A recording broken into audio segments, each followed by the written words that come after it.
전화벨이 울렸을 때 나는 프로젝트 타당성 보고서를 검토 중이었다. 발신자 화면에 뜬 김예숙이라는 세 글자가 내 눈을 번쩍 뜨게 했다. 전 장모의 이름이었다. 이혼한 지 1년. 그녀는 단 한 번도 내게 전화한 적이 없었다. 나는 전화를 받아들었지만 아무 말도 하지 않았다. 전화 너머로 그녀의 날카롭고 다급한 목소리가 들려왔다. 반항할 틈도 주지 않는 명령조였다. 민준 씨, 당신 전처 서연이가 교통사고를 당했어요. 제1종합병원에서 응급수술 중인데 수술비 5천만 원이 급하게 필요해요. 당장 보내요. 5천만 원.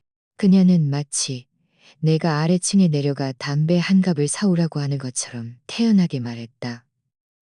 커피잔을 든 내 손이 허공에서 멈췄다. 창밖에 밝은 햇살이 쏟아져 들어왔지만 내 마음속 한 조각의 차가움도 녹일 수 없었다. 내 입가에 저절로 비웃음이 걸렸다. 서연, 내 전처. 그 오만하고 고고한 여성 CEO가 교통사고를 당했다고? 그것도 그녀의 남적인 강원도, 드라이브 여행적인 강원도. 드라이브 여행적이서 함께 그들의 낭만적인 강원도. 민준 씨, 듣고 있어요? 사람 목숨이 달린 일인데 뭘 꾸물거려. 당장 내 계좌로 돈 보내요. 계좌번호는 예전 그대로예요? 내 침묵에 김예숙의 목소리는 더욱 날카로워졌고 참을성 없는 재촉으로 가득했다. 나는 조용히 커피잔을 내려놓았다. 잔 밑바닥에 테이블에 부딪히며 맑은 소리를 냈다.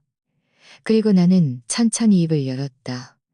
고여있는 물처럼 평온한 목소리였다. 김일숙 아주머니, 아마 잊으셨나 봅니다. 저와 서연 씨는 1년 전에 이미 이혼했습니다. 지금 그녀가 살든 죽든 병원비가 5천만 원이든 1억이든 저와는 아무런 상관이 없습니다. 이혼이라니. 전화 너머의 김일숙은 세상에서 가장 황당한 농담이라도 들은 듯 소리쳤다. 민준 씨, 당신 양심도 없어요? 서연이가 당신이랑 부부였는데 지금 병원에 누워서 사경을 헤매고 있는데 그런 싸늘한 말을 해? 부부였다고요? 나는 코웃음을 쳤다. 당신들이 저를 빈손으로 쫓아내고 제 코앞에 대고 개구리라고 욕하고 평생 당신 딸에게 어울리지 않는다고 할 때는 왜 부부였단 말 안 했습니까? 김혜숙은 잠시 말을 잃더니 이내 분노에 차 목소리를 높였다. 그때는 그때고 지금은 지금이지. 지금은 사람 살리는 일이잖아. 사람 살리는 일. 당신 몰라?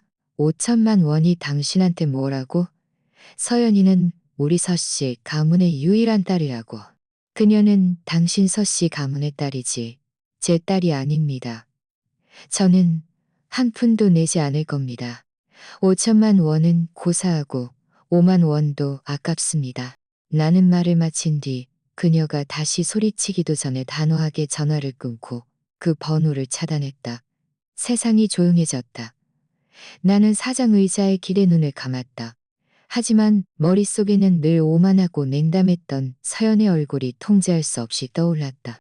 결혼 3년 동안 그녀는 마치 신단에 모셔진 차가운 조각상 같았고 나는 가장 비천한 신도였다. 나는 내 사업을 포기하고 모든 재능을 숨긴 채 기꺼이 그녀 뒤에 남자가 되었다. 그녀를 위해 손수 요리를 하고 그녀가 신경 쓸 겨를이 없는 모든 잔일을 처리했다. 내 헌신이 그녀 마음속 빙산을 녹일 수 있을 거라 믿었지만 나는 틀렸다. 빙산은 녹지 않는다. 그저 당신이 하는 모든 것을 당연하게 여길 뿐이다. 이혼하기 전날 밤이 되어서야 나는 비로소 진실을 깨달았다. 휴대폰이 한 번 울리며 내 생각을 끊었다. 모르는 번호에서 온 문자 메시지였다. 민준 형, 제발 저희 누나 좀 살려주세요. 정말 위독해요. 제가 형에게 무릎이라도 꿇을게요. 돈만 내주시면 제가 형에게 소나 말처럼 일할게요. 서연의 동생 서준이었다. 한때 코웃음 치며 나를 빌부터 사는 무능한 인간이라고 욕했던 그 철부지 도련님. 문자, 메시지에 담긴 무릎을 꿇고 소나 말처럼 일하겠다는 비참한 단어들을 보며 나는 다시 한번 웃었다. 진작 이럴 줄 알았으면 왜 그랬을까? 나는 휴대폰을 옆으로 던져두고 미처 다 읽지 못한 보고서를 집어들었다. 햇살은 좋았고 내 새로운 삶은 이제 막 시작되었다. 과거의 그 사람들은 감히 다시는 나를 방해할 수 없을 것이다. 나와 서연의 만남은 한 비즈니스 파티에서였다. 그때 나는 막내 IT 회사를 창업했고 혁신적인 프로젝트 하나로 업계에서 조각을 나타내며 의기양양했다. 그녀는 서연 그룹의 외동딸로 해외 명문대를 졸업하고 가업을 물려받을 준비를 하고 있었다. 그녀는 재계에서 모두의 선망을 받는 존재였다. 그녀가 먼저 내게 다가왔다. 와인잔을 들고 눈빛을 반짝이며 말했다. 민준 씨, 당신 프로젝트에 관심이 많아요. 그녀의 아름다움과 지혜는 빈틈없는 그물처럼 나를 쉽게 사로잡았다. 나는 이것이 천생연분이라 믿었고, 우리는 금세 사랑에 빠졌고, 반년 만에 결혼식을 올렸다. 그녀를 위해 나는 당시로서는 가장 미친 결정을 내렸다. 내가 직접 설립하고 무한한 가능성을 가졌던 회사를 핵심 기술 특허와 함께 1원이라는 상징적인 가격에 그녀에게 양도했다. 우리의 신혼 선물이었다. 나는 말했다. 서연아, 이제부터 내 것은 다 네 것이야. 나는 네 뒤에 서서 네가 너만의 비즈니스 제국을 건설하는 것을 돕고 싶어. 그녀는 감동의 눈물을 흘리며 나를 안고 말했다. 민준 씨, 당신은 내 인생 최고의 행운이야. 친구들은 모두 내가 미쳤다고 스스로 앞길을 막는 짓이라고 비난했지만 나는 기꺼이 받아들였다. 나는 사랑과 결혼했다고 믿었다. 결혼 후 첫 해는 정말 행복했다. 나는 나의 기술과 비즈니스 감각으로 그녀가 서연 그룹의 자원들을 빠르게 통합하고 몇 개의 히트 상품을 출시하여 서연 그룹의 주가를 몇 배나 올리는데 도움을 주었다. 서연은 한순간에 재계에서 가장 빛나는 별이 되었고 나는 약속대로 뒤로 물러나 회사 창업자에서 전업주부가 되었다. 매일 내 삶은 요리법을 연구하고 집안일을 돌보고 그녀가 집에 돌아오기를 기다리는 것이었다. 그녀는 일이 바쁘고 회식이 많아 종종 새벽이 되어서야 지친 몸으로 돌아왔다. 나는 그녀를 위해 따뜻한 해장국을 준비하고 목욕물을 받아놓고 그녀가 잠든 후에야 조용히 방문을 닫았다. 그녀는 가끔 나를 안고 미안한 듯 말했다. 그러나 언제부터인가 모든 것이 변했다. 아마 이태준이라는 남자, 비서가 나타나면서부터였을 것이다. 이태준은 사연이 직접 채용한 명문대 출신의 젊고 잘생긴 사람이었다. 말도 잘하고 처세술도 뛰어났다. 사연은 어디를 가든 그를 데리고 다니는 것을 좋아했다. 처음에는 별 생각 없었지만 어느 날 우연히 그들의 대화를 듣게 되었다. 그날은 우리 결혼 3주년 기념일이었다. 나는 그녀가 가장 좋아하는 레스토랑을 미리 예약하고 선물을 준비했으며 오후부터 정성껏 준비했다. 하지만 밤 9시가 되어서야 그녀에게서 전화가 왔다. 목소리에는 짜증이 섞여 있었다. 나 오늘 야근해야 해. 중요한 프로젝트를 논의해야 해서. 나 기다리지 말고 먼저 저녁 먹어. 나는 조금 실망했지만 그래도 그녀에게 당부했다. 너무 무리하지 말고 밥 꼭 챙겨 먹어.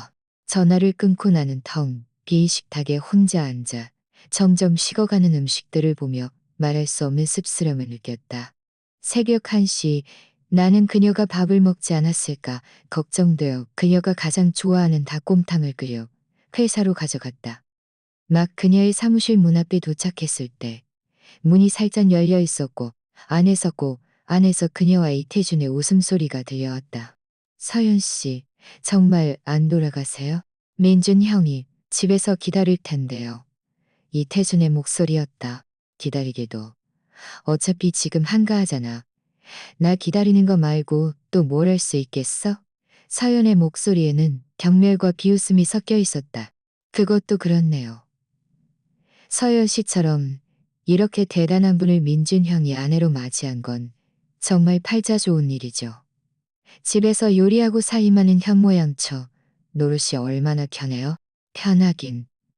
서연은 콧방귀를 뀌었다. 내가 보니 그 사람 갈수록 쓸모가 없어. 사업 욕심도 없고 하루 종일 부엌이나 지키고 있고. 난 이제 그 사람만 보면 짜증나. 내가 그때 미쳤었지. 어떻게 그 사람한테 반했는지.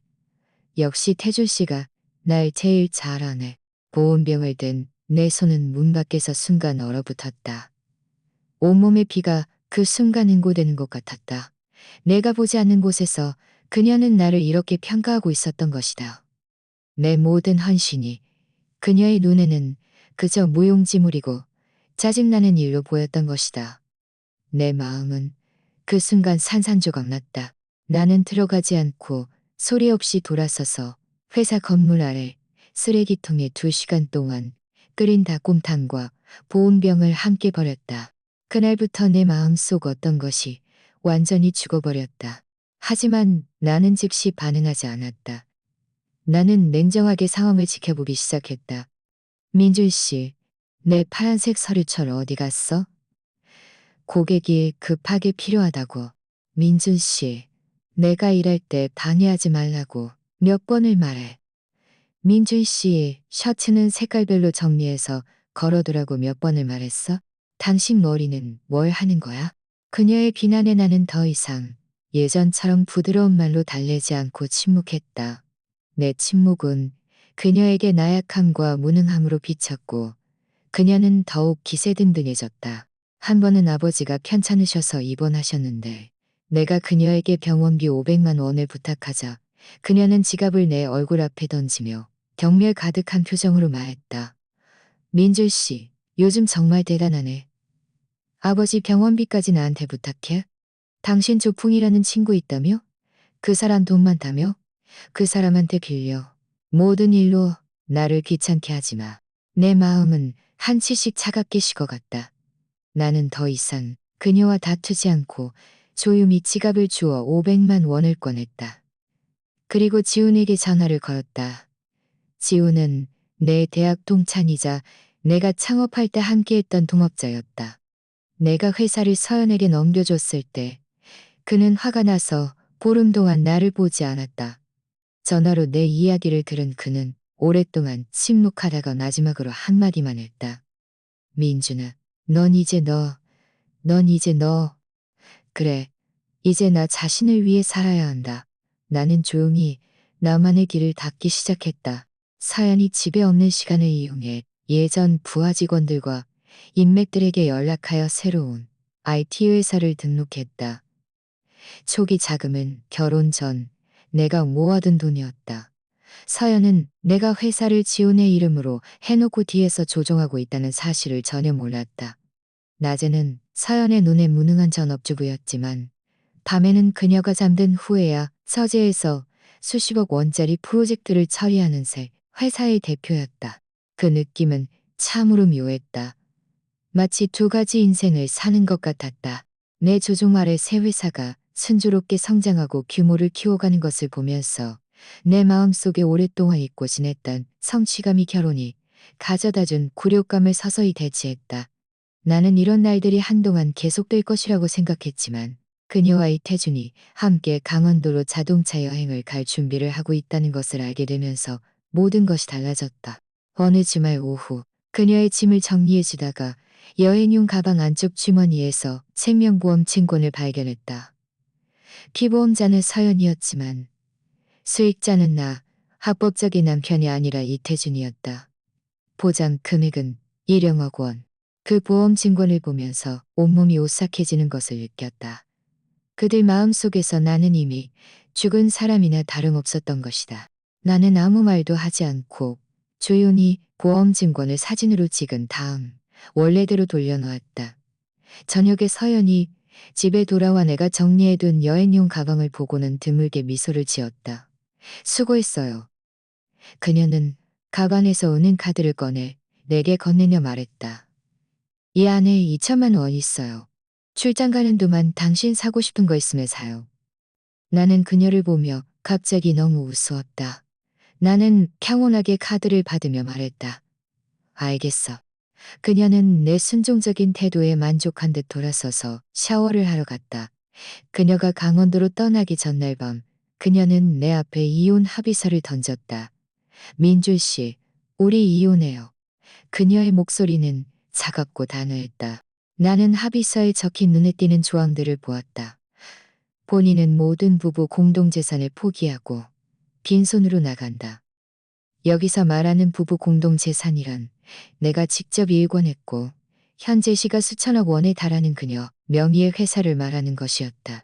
그리고 그녀가 내게 줄 보상은 20평짜리 낡은 아파트 한 채와 현금 1억 원이었다. 참으로 관대했다. 왜?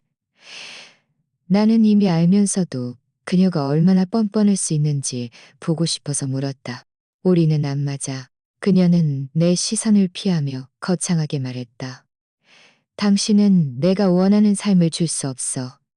민준 씨, 나를 놓아주고 당신 자신도 놓아줘. 당신이 원하는 삶은 이태준 같은 삶이겠지.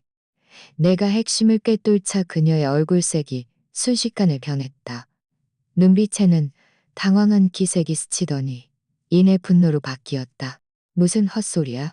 나란 이태준은 그저 직장 동료일 뿐이야. 함부로 사람 모함하지 마. 모함인지 아닌지는 당신이 더 잘 알겠지.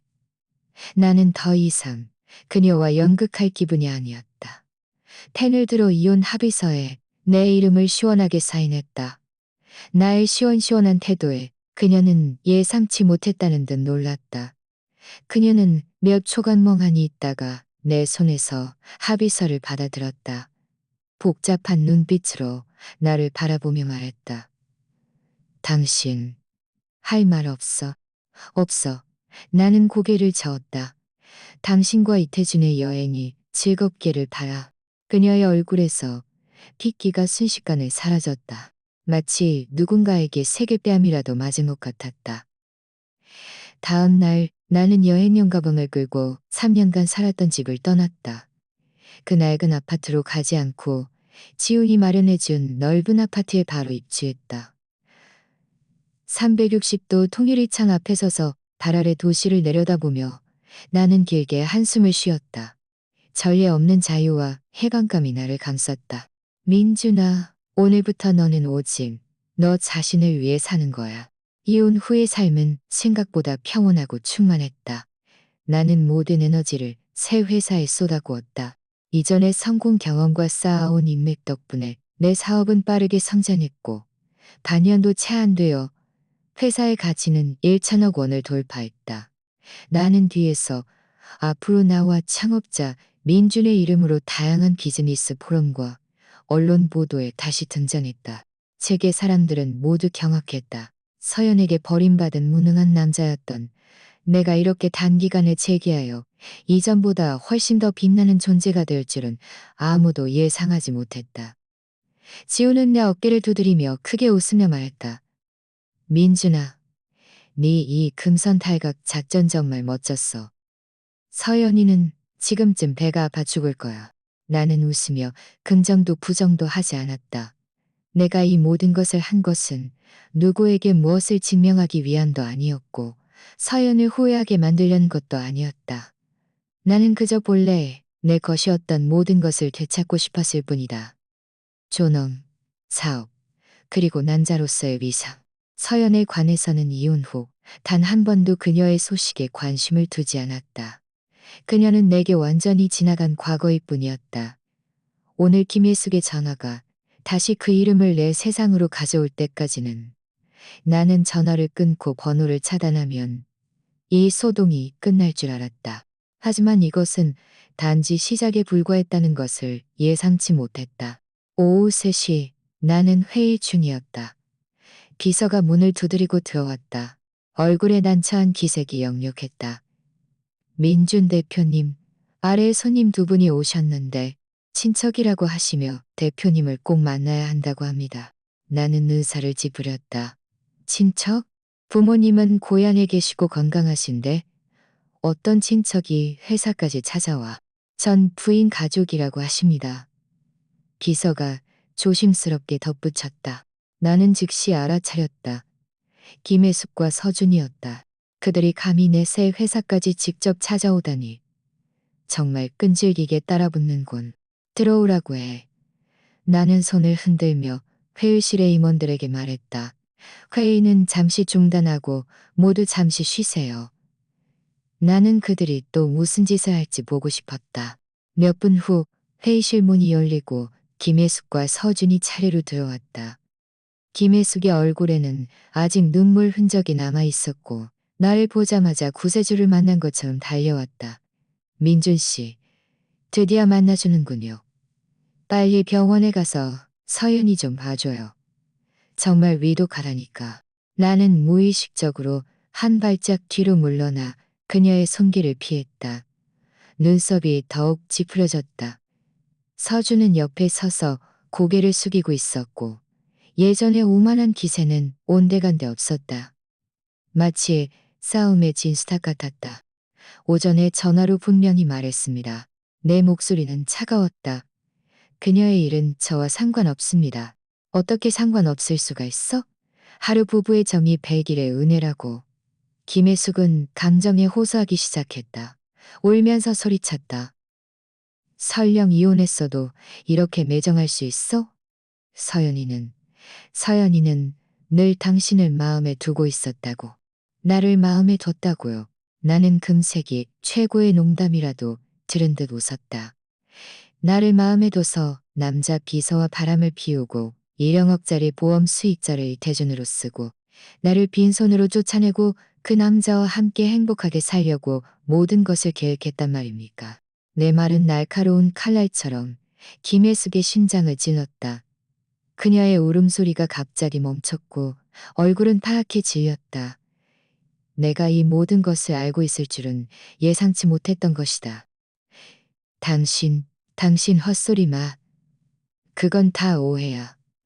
보험은 직원이 실수한 거야. 맞아. 직원이 실수한 거야. 그녀는 말을 더듬으며 변명했다. 그래요? 나는 비웃으며 더 이상 그녀와 말싸움할 가치도 없다고 생각했다. 오해든 아니든 우리가 이미 이혼했다는 사실은 변하지 않습니다. 저는 저를 배신한 여자에게 단 한 푼도 지불할 의무도 없고 그럴 마음도 없습니다. 당신들은 여기서 시간 낭비할 시간에 그 이태준이라는 남자에게 부탁하는 게 낫겠네요. 어차피 일영업 보험의 수익자는 그 남자니까요. 이태준 이야기가 나오자 김혜숙의 얼굴은 더욱 굳어졌다. 그녀 뒤에 있던 서준이 견디지 못하고 입을 열었다. 목소리는 메말라 있었다. 이태준도 많이 다쳤어요. 두 다리가 분쇄 골절되어서 평생 휠체어 신세래요. 그 집도 평범한 직장인 가정이라 돈을 낼 형편이 안 돼요. 오, 그래요? 정말 안타깝네요. 나는 아무런 동정심도 없이 말했다. 내 냉담함은 서준을 완전히 자극했다. 그는 고개를 들고 눈이 충혈된 채 나를 노려보았다. 민준 형, 너무 심한 거 아니에요? 우리 누나가 형한테 뭘 그렇게 잘못했는데? 누나는 형한테 3년 동안 편안한 삶을 제공했잖아. 누나 돈 쓰고 누나 음식 먹고 살았으면서 이제 누나가 어려움에 처하니 모른 척 하다니. 형은 인간도 아니야. 나는 그 말에 분노가 치밀어 오른 듯한 발작 앞으로 다가가 그를 압박했다. 내가 누나 돈 쓰고 누나 음식 먹고 살았다고?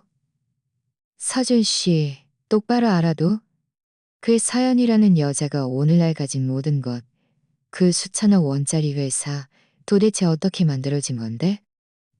내가 민중이 내 회사, 내 기술, 내 피땀으로 직접 만들어준 거야. 나는 그녀에게 내 모든 것을 주었지만 그녀가 나에게 돌려준 것은 무엇이었지? 대신 모욕 그리고 음모였어. 네가 무슨 자격으로 여기서 나를 비난해? 누나에게 빌붙어 사는 기생충 같은 놈아? 내 기세가 너무 강렬해서 서주는 말 한마디 못하고 뒤로 물러났다. 김혜숙도 얼이 빠져서 나를 멍하니 바라보고 있었다. 마치 나를 처음 보는 사람처럼. 그래, 그들 눈에 나는 늘 온순하고 순종적이며 마음대로 주무를 수 있는 만만한 사람이었다. 그들이 이렇게 날카로운 내 모습을 본 적이 있었던가? 민준 대표님, 비서가 문 밖에서 조용히 상기시켰다. 회의실 밖에 직원들이 많이 보고 있습니다. 나는 깊이 숨을 들이쉬며 마음속 분노를 억눌렀다. 여기는 내 회사다. 이 소동이 내 직원들에게 영향을 미치는 것을 원치 않는다. 손님들을 모셔라. 나는 비서에게 차갑게 말했다. 민준 씨, 이러면 안 돼. 김혜숙이 정신을 차리고 다시 내 팔을 붙잡으려 달려들었다. 5천만 원만 있으면 돼. 우리가 빌리는 거라고 생각해. 나중에 꼭 갚을게. 제발 부탁이야. 안 돼. 나는 완전히 인내심을 잃었다. 곧이어 건장한 경비원 2명이 들어와 김혜숙과 서준을 양쪽에서 붙잡았다. 너희들, 민준 씨, 이 배은망덕한 인간아. 너는 벌을 받을 거야. 김혜숙의 날카로운 목소리가 복도에 울려 퍼졌다. 서준은 겁에 질려 더 이상 소리 내지 못하고 경비원들에게 끌려나갔다. 그들이 엘리베이터 안으로 끌려 들어갈 때까지 그 귀에 거슬리는 욕설이 점차 사라졌다. 회의실은 죽은 듯 고요했다. 모든 임원들은 고개를 숙이고 눈도 마주치지 못하고 숨도 크게 쉬지 못했다. 나는 찌끈거리는 관자놀이를 문지르며 손을 흔들었다. 오늘 회의는 여기까지 하겠습니다. 해산하세요. 모두가 큰 은혜라도 입은 듯 일어서서 자리를 떠났다. 텅 빈 회의실에 나 혼자 남았다. 나는 통유리 창으로 다가가 아래를 내려다보았다. 김예숙과 서준이 정비원들에게 이끌려 회사 정문을 나서는 초라한 모습이 보였다. 그들은 길가에 서서 내 사무실 쪽을 향해 손가락질하며 욕설을 퍼붓고 있었다. 내 마음속에는 어떤 통쾌함도 없었고 그저 무감각한 황량함만이 가득했다. 나는 그들을 완전히 떨쳐낼 수 있을 거라 생각했지만 어떤 사람들은 신발 밑창에 붙은 껌처럼 끈질기고 떨어지지 않는다는 것을 잊고 있었다. 휴대폰이 다시 울렸다. 이번에는 지훈이었다. 여보세요? 민준아, 들었어. 서연이네 가족이 너 찾아갔다며? 소식이 끝빠르네. 쓸데없는 소리 마. 회사 앞이 거의 시장통이 됐는데 내가 어떻게 모를 수 있겠어? 지우는 잠시 멈췄다가 진지한 목소리로 말했다. 방금 소식 들었는데 너랑 관련 있을지도 몰라. 무슨 소식? 서연이 회사에 문제가 생겼어. 지우는 낮은 목소리로 말했다. 이번에 강원도 간 건 명목상 드라이브 여행이었지만 실제로는 중요한 투자자를 만나 최소 3천억 원짜리 프로젝트를 논의하기 위함이었대. 그런데 프로젝트는 성사되지 못했고 사람까지 교통사고를 당한 거야. 지금 회사 내부가 난장판이고 주주 몇몇이 매일 소란을 피워서 주가가 이틀 연속 하한가를 쳤어. 가장 중요한 건 그 회사 프로젝트의 핵심 기술이 네가 예전에 넘겨줬던 그 특허랑 관련이 있다는 거야. 이 말을 듣자 내 심장이 쿵 하고 떨어졌다. 그 특허. 그것은 내가 창업할 때의 피땀 어린 결실이었고 서연에게 준 가장 값진 선물이었다. 그때 그녀를 완전히 안심시키기 위해 나는 심지어 모든 명의권과 후속 개발권까지 포기했었다. 설마 그 특허 안에 나조차 모르는 어떤 비밀이 숨겨져 있었던 것인가? 민준아, 솔직히 말해봐. 지훈의 목소리는 한없이 무거워졌다. 그때 그 특허 넘겨줄 때 혹시 뒷수단이라도 남겨둔 거 있어? 나는 멍해졌다. 뒷수단이라니. 그때는 온통 사랑에 빠져 그녀를 사랑하기에도 바빴는데 무슨 뒷수단을 남겨둘 생각을 했겠는가. 하지만 내 머릿속에 갑자기 오랫동안 무시했던 한 가지 세부 사안이 스쳐 지나갔다. 그때 그 특허 양도 계약서에 서명할 때 내 변호사, 즉 지훈의 대학 선배가 농담 삼아 내게 말했었다. 민준 씨, 사랑도 좋지만 혹시 모르니 스스로에게 퇴로를 남겨두는 게 좋습니다. 제가 계약서에 작은 보험 조항을 추가해뒀으니 부디 영원히 사용하지 않기를 바랍니다. 그때는 그저 농담이라고 생각하고 신경 쓰지 않았다. 지금 생각해보니 내 호흡이 순간 가빠졌다. 지훈아, 박 변호사님께 당장 연락해줘. 지금 바로 만나야겠어. 30분 후 회사 근처 찻집의 룸에서 박 변호사님을 만났다. 50대 초반으로 보이는 그는 금태 안경을 쓰고 우아한 분위기를 풍겼지만 눈빛은 모든 것을 꿰뚫어보는 듯 날카로웠다. 그는 업계 최고의 비즈니스 변호사였다. 당시 내가 그를 내 개인 법률 고문으로 고집하자 서연은 내가 유난을 떤다며 돈 낭비라고 생각했었다. 지금 생각해보니 그것은 내 결혼 생활에서 가장 올바른 결정이었을지도 모른다. 민준 대표님, 오랜만입니다. 더욱 멋있어지셨네요. 박 변호사님이 미소 지으며 내 손을 잡았다. 박 변호사님, 과찬이십니다. 나는 본론으로 들어갔다. 오늘 모신 건 한 가지 확인할 것이 있어서입니다. 3년 전 제가 그 회사 전체 자산, 핵심 기술 특허까지 서연 씨에게 넘겨준 계약서에 대해 말입니다. 그때 변호사님께서 계약서에 보험 조항을 추가해 두셨다고 말씀하셨던 것을 기억합니다.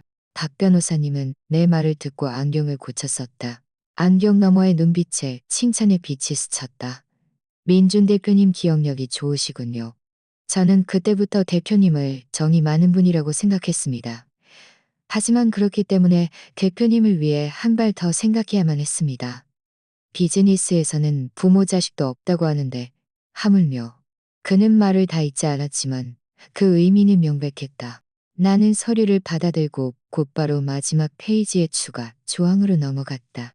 그것은 아주 작은 글씨체로 인쇄된 단락으로 수많은 법률 용어들 사이에 끼어 있어 자세히 보지 않으면 쉽게 지나칠 수 있었다. 조항의 대략적인 내용은 다음과 같았다. 본특허 양도의 대가가 영원인족을 감안할 때 이는 양도인 민준과 양수인 서연의 합법적인 혼인 관계 존속을 전제로 한다. 해당 특허의 핵심 기반 알고리즘인 스타라이트 알고리즘의 소유권은 양도되지 않으며 서연 그룹의 개인 명의로 무상 사용 허가가 부여된다. 이 허가의 유일한 효력 조건은 양측의 혼인 관계가 해소될 경우 해당 허가는 자동으로 상실되며 양수인은 혼인 관계에 스타라이트 알고리즘의 사용을 중단하고 모든 관련 기술 문서를 반환해야 한다. 위반 시 양도인은 특허의 모든 권리 및 이익을 회수하고 침해 책임을 추궁할 권리를 가진다. 내 심장이 격렬하게 뛰었다. 나는 스타라이트 알고리즘이라는 네 글자를 뚫어지라 응시했다. 뜨거운 피가 머리끝까지 치솟았다. 그것은 내 전체 기술 시스템의 영혼이었고 내가 수많은 밤을 새워 수백만 줄의 코드를 작성하여 마침내 완성한 피땀 어린 결실이었다. 서연 그룹이 지난 3년간 출시한 모든 히트 상품들, 그들이 3천억 원 규모라고 자랑하는 새로운 프로젝트의 기반은 모두 이 알고리즘 위에 세워져 있었다. 서연은 자신이 금광을 얻었다고 생각했지만 이 금광의 기반이 줄곧 내 손에 단단히 쥐어 있었다는 것을 몰랐다. 그리고 지금 이혼 합의서가 발효된 그 순간 그 기반은 이미 흔들리고 있었다. 나는 언제든 밑돌을 빼내 그녀의 수천억 원짜리 비즈니스 제국을 한순간에 무너뜨릴 수 있었다. 박 변호사님, 제가 분명히 기억하는데 이 계약서는 우리가 그때 공증까지 받았었죠? 내 목소리는 흥분으로 약간 쉬어 있었다. 네, 민준 대표님. 박 변호사님은 단호하게 대답했다. 총 3부가 있습니다. 대표님 1부, 서연 씨 1부, 그리고 공증사무소 1부, 완전한 법적 효력을 가집니다. 그렇다면 법적으로 말해서 서연 그룹이 지금 사용하고 있는 스타라이트 알고리즘은 이미 침해에 해당되는 건가요? 당신들이 이혼한 지 30일이 지난 후부터 말입니다. 네. 박 변호사님의 대답은 한치의 빈틈도 없었다. 하지만 대표님께서 줄곧 이 권리를 주장하지 않으셨기 때문에 법률상으로는 그들의 계속적인 사용을 묵인한 것으로 간주될 수 있습니다. 하지만 지금이라도 대표님께서 정식으로 내용 증명을 보내침에 중단을 요구한다면 그들이 내용 증명을 받은 그 순간부터 그들이 사용하는 매 순간이 불법이 됩니다. 알겠습니다. 나는 완전히 이해했다. 고개를 들어 박 변호사님을 바라보았다. 눈빛에는 감사함이 가득했다. 박 변호사님, 감사합니다. 그때 변호사님이 아니셨다면 저는 정말 아무것도 없이 되었을지도 모릅니다. 제 직무입니다. 박 변호사님은 살짝 미소 지었다. 그럼 민준 대표님, 이제 어떻게 하실 생각이십니까? 어떻게 할 생각인가? 나는 의자 등받이에 기대어 눈을 감았다. 지난 3년간 내가 겪었던 온갖 굴욕과 냄새가 머릿속을 스쳐 지나갔다. 김혜숙과 서준이 오늘 내 회사에 찾아와 행패를 부리던 추악한 얼굴이 스쳐 지나갔다.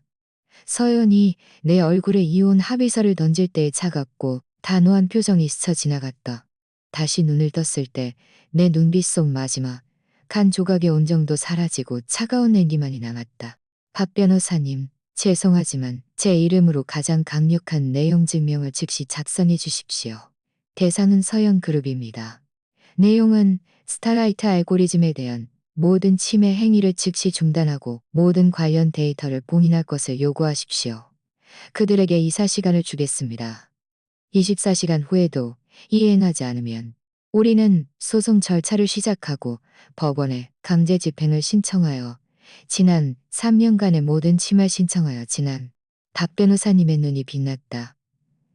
그는 안경을 고쳐 쓰고 입가에 숨길 수 없는 미소를 지었다. 알겠습니다. 민준 대표님. 그는 일어서서 내게 손을 내밀었다. 기꺼이 대표님을 위해 봉사하겠습니다. 협력하게 되어 기쁩니다.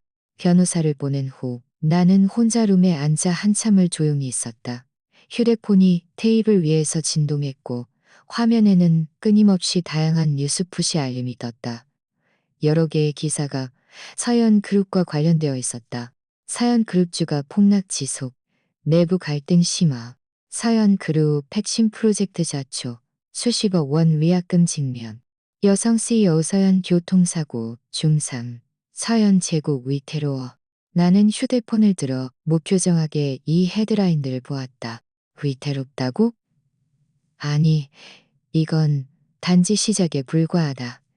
서연, 네가 내게 빚진 모든 것을 이자와 함께 전부 되찾을 것이다.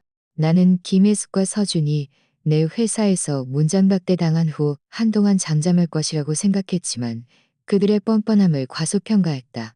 다음 날 아침 일찍 지훈의 죽음에 전화 폭탄에 잠이 깼다. 민준아, 빨리 실시간 검색어봐. 넌 뉴스 떴어. 지훈의 목소리에는 초조함과 분노가 가득했다. 나는 잠결에 뉴스 앱을 열었다. 굵은 글씨 헤드라인이 눈에 확 들어왔다. 충격. 수천억 원 여성 CEO 교통사고 위독. 성공한 전 남편은 새 연인과 부유하게 살며 병원비 외면. 뉴스 아래에는 몇 장의 고화질 사진이 첨부되어 있었다. 한 장은 서연이 중환자실에 누워 온몸에 큐브를 꽂은 채 위독한 모습이었고 다른 한 장은 내가 어제 회사 건물 아래에서 경비원들이 김혜숙과 서준을 끌어내는 장면이었다. 사진의 각도는 매우 교묘하게 찍혀 김혜숙이 무릎을 꿇고 서럽게 우는 모습, 서준이 옆에서 부축하며 비통한 표정을 짓는 모습만 보였고 나는 회사 건물 통유리창 너머에 멀리 서 있는 흐릿한 모습으로 차갑고 오만하게 보였다. 강렬한 시각적 충격은 즉시 여론을 폭발시켰다. 뉴스 댓글창은 이미 난리가 났고 욕설이 난무했다. 헐, 이 남자 너무 심한 거 아니야? 아내가 이룩한 제국을 자기가 성공했다고 외면하다니. 전형적인 아내 덕에 출세한 남자네. 저런 인간은 천벌을 받아야 해. 차연 대표님, 너무 불쌍해. 저런 배은망덕한 인간에게 시집가다니 정말 눈이 멀었네. 이 남자 이름 민준이라던데 새 IT 회사 차렸대. 다들 그 회사 불매운동에서 망하게 만들자. 신상 다 털렸네. 얘들아, 다 같이 그 회사 문 앞에 화환 보내러 가자. 단 몇 시간 만에 댓글 수가 1억만 개를 넘어섰고 계속해서 빠르게 증가했다. 내 회사 세리테크의 공식 계정과 내 개인 계정은 분노한 네티즌들의 공격을 받아 온갖 욕설과 비방으로 도배되었다. 회사의 홍보팀 전화는 이미 불통 상태였다. 어때? 봤지? 지우는 전화 너머에서 거친 숨을 몰아쉬며 화를 냈다. 그 가족들 너무 비열해. 감히 여론으로 너를 압박하다니. 민준아, 어떻게 할 거야? 내가 사람 시켜서 저 뉴스들 다 내릴까? 아니, 지훈의 예상과는 달리 내 목소리는 평온했고 아무런 동요도 없었다. 내려서 뭐해? 그냥 놔둬. 더 난리치게 해. 난리가 커질수록 좋아. 뭐? 지훈은 멍이 졌다. 너 미쳤어? 이러면 우리 회사 이미지랑 주가에 영향이 간다고. 일시적인 영향일 뿐이야. 나는 창가로 가서 아래에 이미 모이기 시작한 기자들을 보며 싸늘하게 비웃었다. 그들은 도덕적 명분으로 나를 굴복시킬 수 있다고 생각하나 봐. 너무 순진하군. 그들이 나를 이렇게 불 위에 올려놓을수록 진실이 밝혀지는 날에는 더 비참하게 추락할 거야. 민준아, 혹시 무슨 계획이라도 있는 거야? 지훈은 내 말 속에서 의미를 읽어냈다. 당연하지. 나는 휴대폰에 박 변호사님이 방금 보낸 메시지를 보았다. 내용 증명 10분 전 서현 그룹 법무팀에 전달 완료. 이제 막이 올랐다. 동시에 서현 그룹 본사 최고층 이사회 회의실은 난장판이었다. 60대 가까운 은퇴 노인인 서현의 아버지 서진규는 지금 회사 원로들과 주주들에게 둘러싸여 안절부절 못하며 진땀을 흘리고 있었다. 서 대표님, 지금 주가가 이렇게 떨어졌는데 무슨 대책을 세워야죠. 맞아요. 은행에서도 대출 상환을 독촉하기 시작했어요. 빨리 대책을 세우지 않으면 우리 자금줄이 끊깁니다. 희왕 캐피탈과 3천억 원 프로젝트 계약금이 이미 500억 원에 달한다던데 우리가 뭘로 배상하죠? 서진규는 온갖 소리에 머리가 아파서 연신 손을 흔들며 말했다. 여러분, 잠시만 진정하세요. 제가 이미 서준이에게 방법을 찾으려고 했습니다. 그의 말이 끝나자마자 사무실 문이 쾅 하고 열렸다. 회사 법무총괄 김덕명이 서류를 들고 얼굴이 새파랗게 질린 채 뛰어들어왔다. 문도 두드리지 않고 들어왔다. 큰일 났습니다, 서 대표님. 그는 숨을 헐떡이며 목소리까지 떨었다. 뭘 그렇게 호들갑이야. 하늘이라도 무너졌어? 서진규가 짜증스럽게 소리쳤다. 하늘이 무너지는 것보다 더 심합니다. 김덕명은 손에 든 내용 증명을 탁자에 던지며 입술을 부들부들 떨며 말했다. 민준이가 내용 증명을 보냈습니다. 그가 말하길 우리 회사 핵심 기술인 스타라이트 알고리즘이 자신의 개인 지식재산권을 침해했다고 합니다. 24시간 이내에 즉시 사용을 중단하라고 요구했습니다. 이 말이 나오자마자 사무실 전체는 죽은 듯한 정적에 휩싸였다. 모든 사람들은 마치 굳어버린 듯 멍하니 서 있었다. 몇 초 후 완전히 난리가 났다. 뭐? 스타라이트 알고리즘이 민준의 개인 소유라고? 이게 어떻게 가능해? 무슨 농담이야? 스타라이트 알고리즘이 없으면 우리 회사 모든 제품은 다 고철 덩어리잖아. 그 3천억 원 프로젝트가 키원 캐피탈을 유치할 수 있었던 것도 우리가 스타라이트 알고리즘이 0버전의 독점 사용권을 약속했기 때문인데 이제 알고리즘이 없으면 프로젝트는 물 건너간 거잖아. 서진규도 충격을 받았다.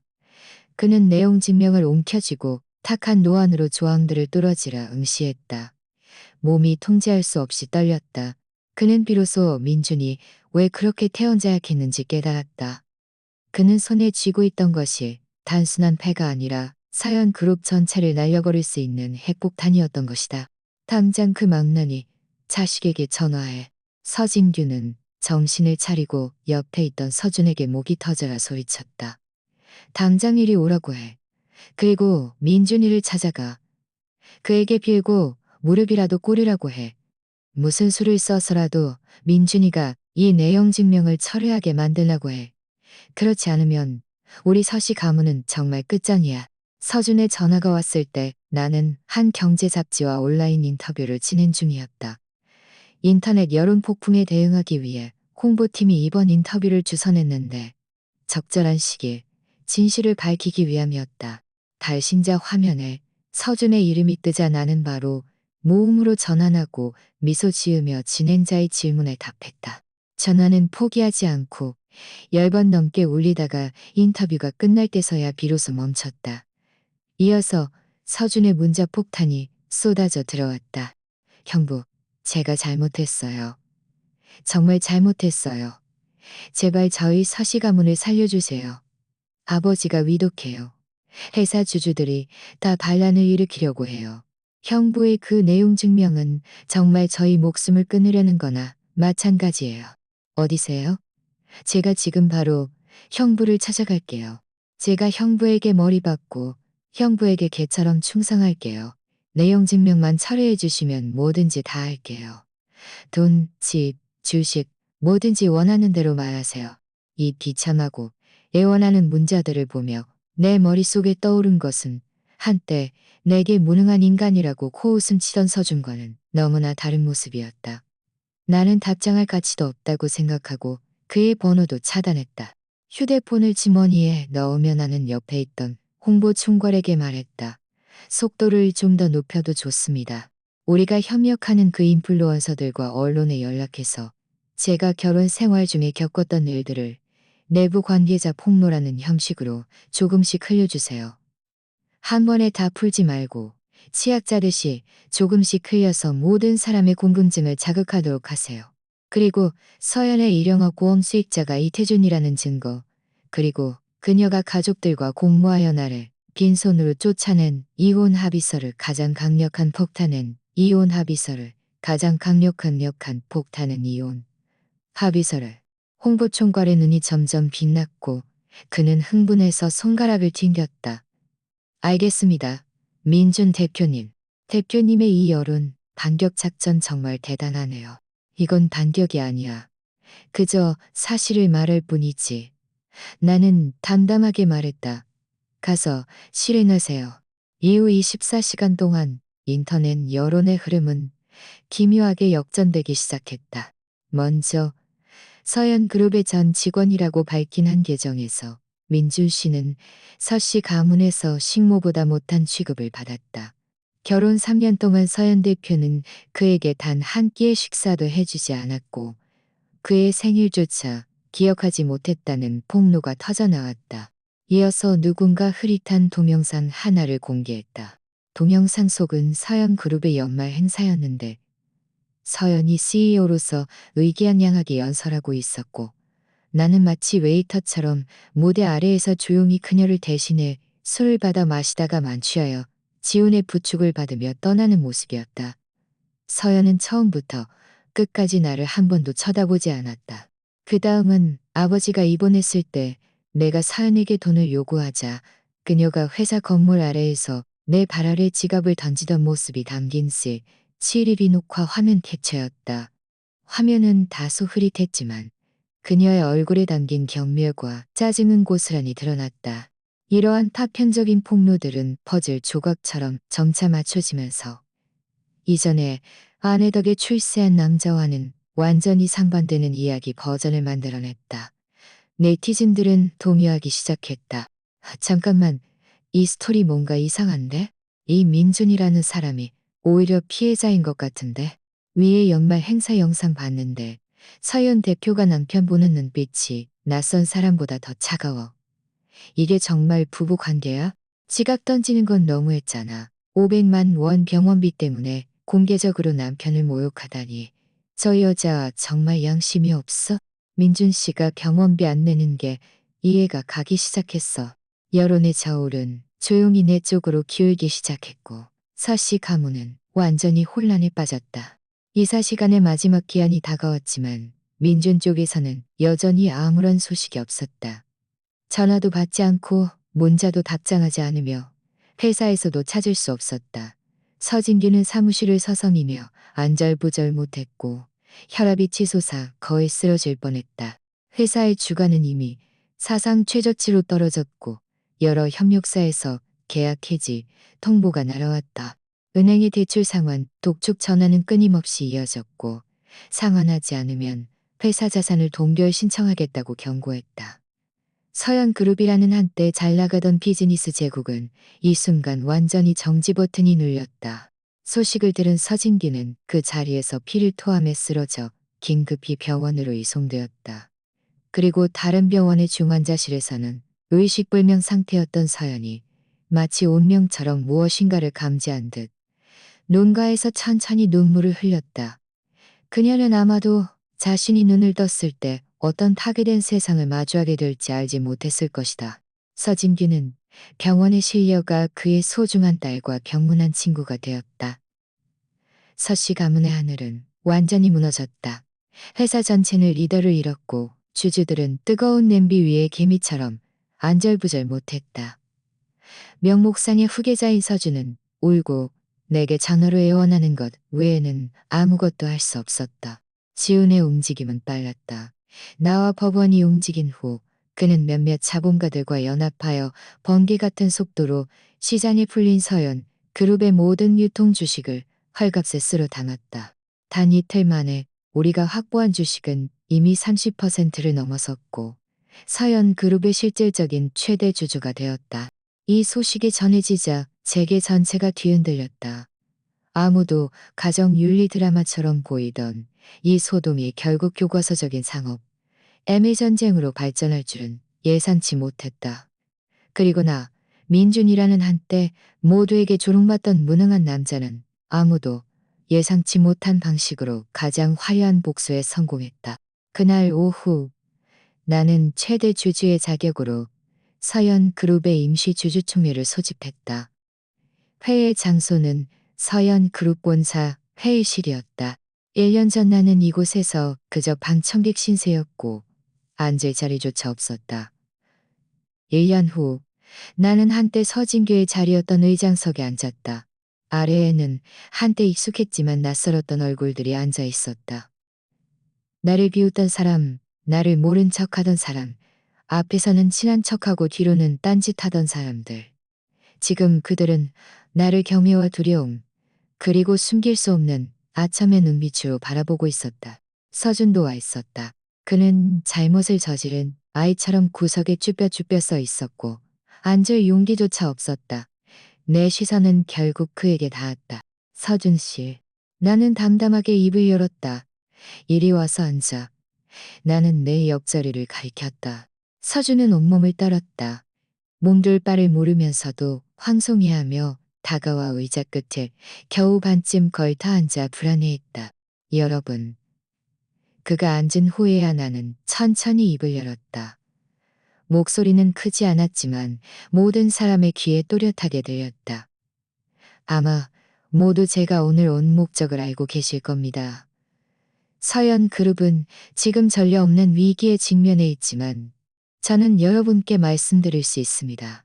나는 이 자리에서 내가 민준이라는 이름으로 서연 그룹의 모든 운영을 공식적으로 인수할 것이라고 선언했다. 스타라이트 알고리즘 침해 소송은 즉시 철회하고 알고리즘은 기술 투자 형식으로 회사에 재주입될 것이다.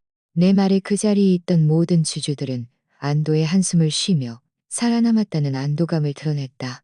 알고리즘만 남아있다면 회사는 다시 살아날 수 있었다. 하지만 나는 말을 바꾸며 눈빛이 날카로워졌다. 회사는 대대적인 개혁을 다 내내야 합니다. 자리에 앉아 제 역할은 하지 않고 인맥과 배경에만 기대어 빌부터 사는 기생충 같은 자들은 한 명도 남김없이 모두 제거할 것입니다. 내 시선이 서씨 가문의 친척 몇 명을 스치자 그들의 얼굴은 순간 창백해지며 고개를 숙였다.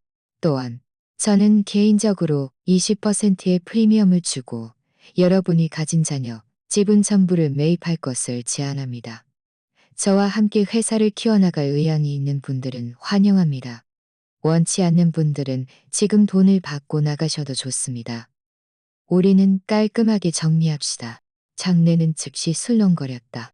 추가가 개값으로 떨어진 이 시점에서 20% 프리미엄은 분명 엄청나게 매력적인 조건이었다.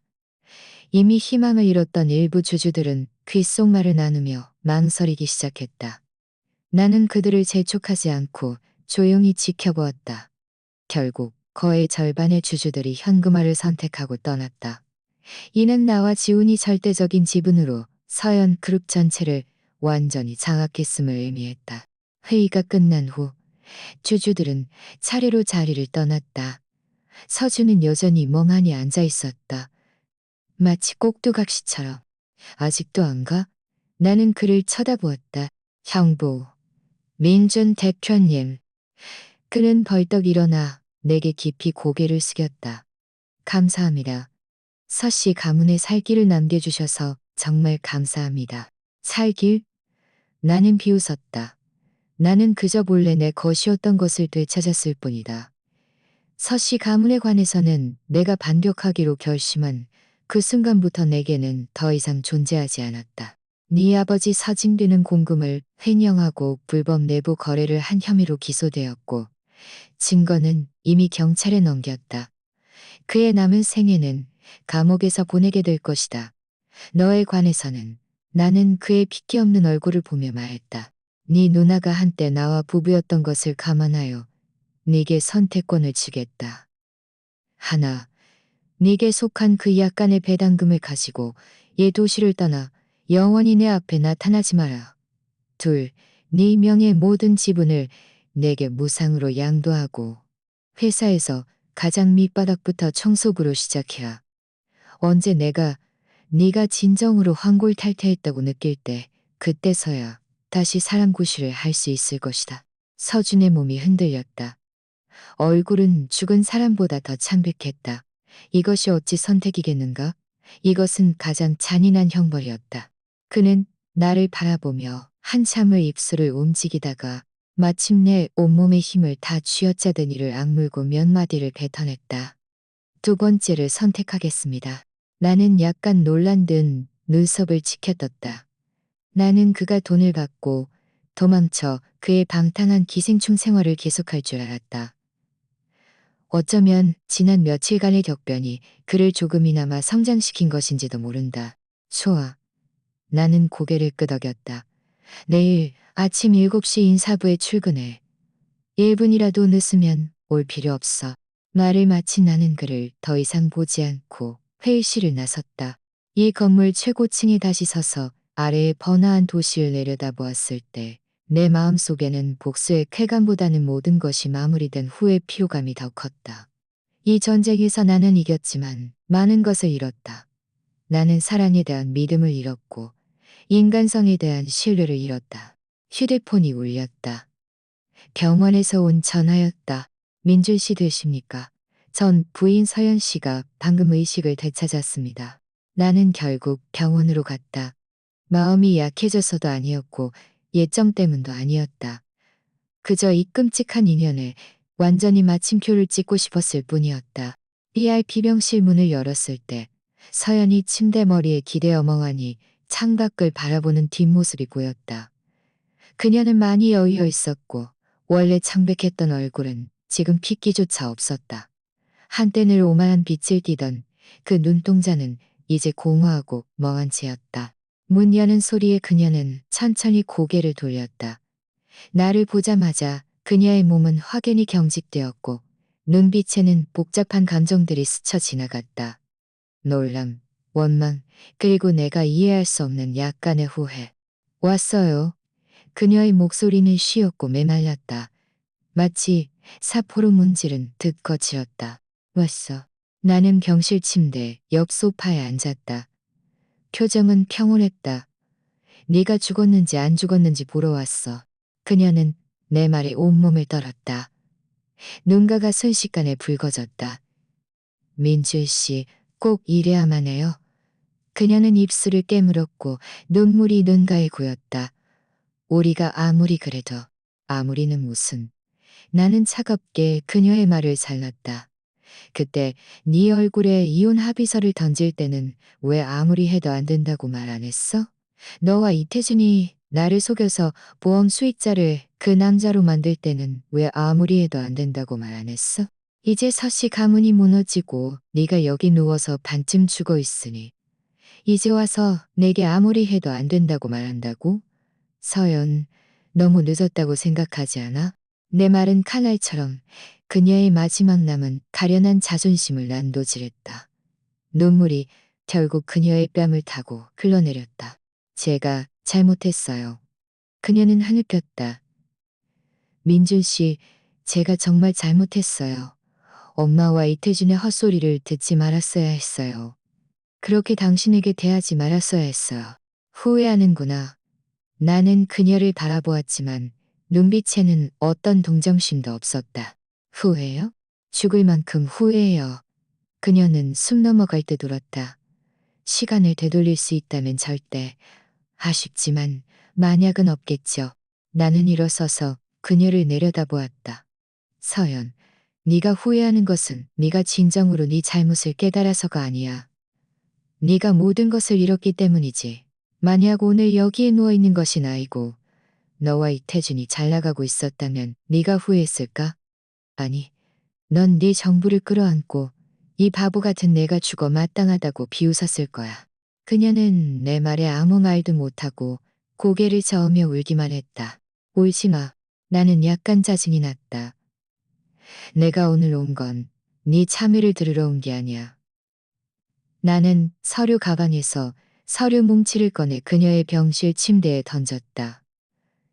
이것은 서현그룹의 최신 주식구조 보고서이고 네 아버지의 공금 횡령 죄명 그리고 네 동생이 지금 회사에서 청소부로 일하는 사진이다. 그리고 이 동생이 지금 회사에서 청소부로 일하는 사진이다. 그리고 이건 너와 이태준의 의료비 청구서다. 그 남자는 남은 생일을 휠체어와 뜻없는 빛 속에서 보내게 뱃속에서 보내게 뱃속에서 보내게 속에서 서연은 믿을 수 없다는 듯 그 서류들을 바라보았다. 얼굴은 창백하게 질렸다.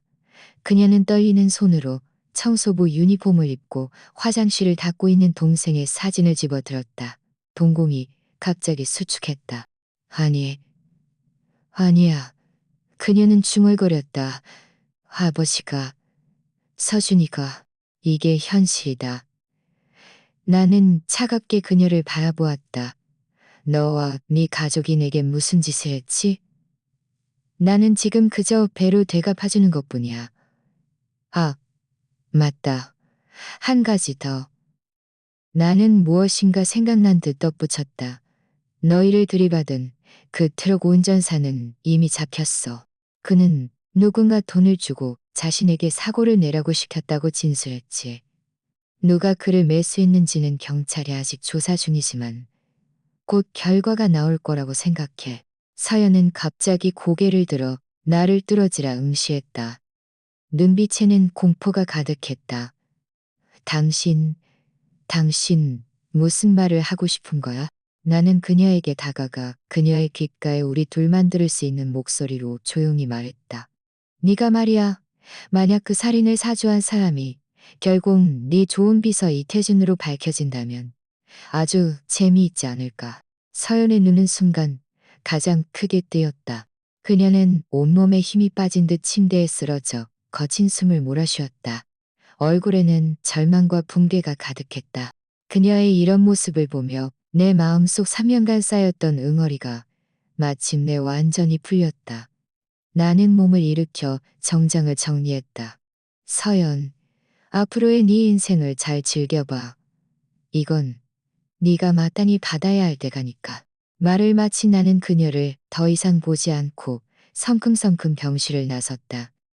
문 밖에서는 지훈이 나를 기다리고 있었다. 다 해결됐어? 그는 내게 물 한 병을 건넸다. 다 해결됐어. 나는 병뚜껑을 따고 물을 벌컥벌컥 마셨다. 차가운 액체가 목구멍을 타고 흘러내리며 마음속 마지막 불꽃마저 식히는 듯했다. 그럼 이제 어디로 갈 거야?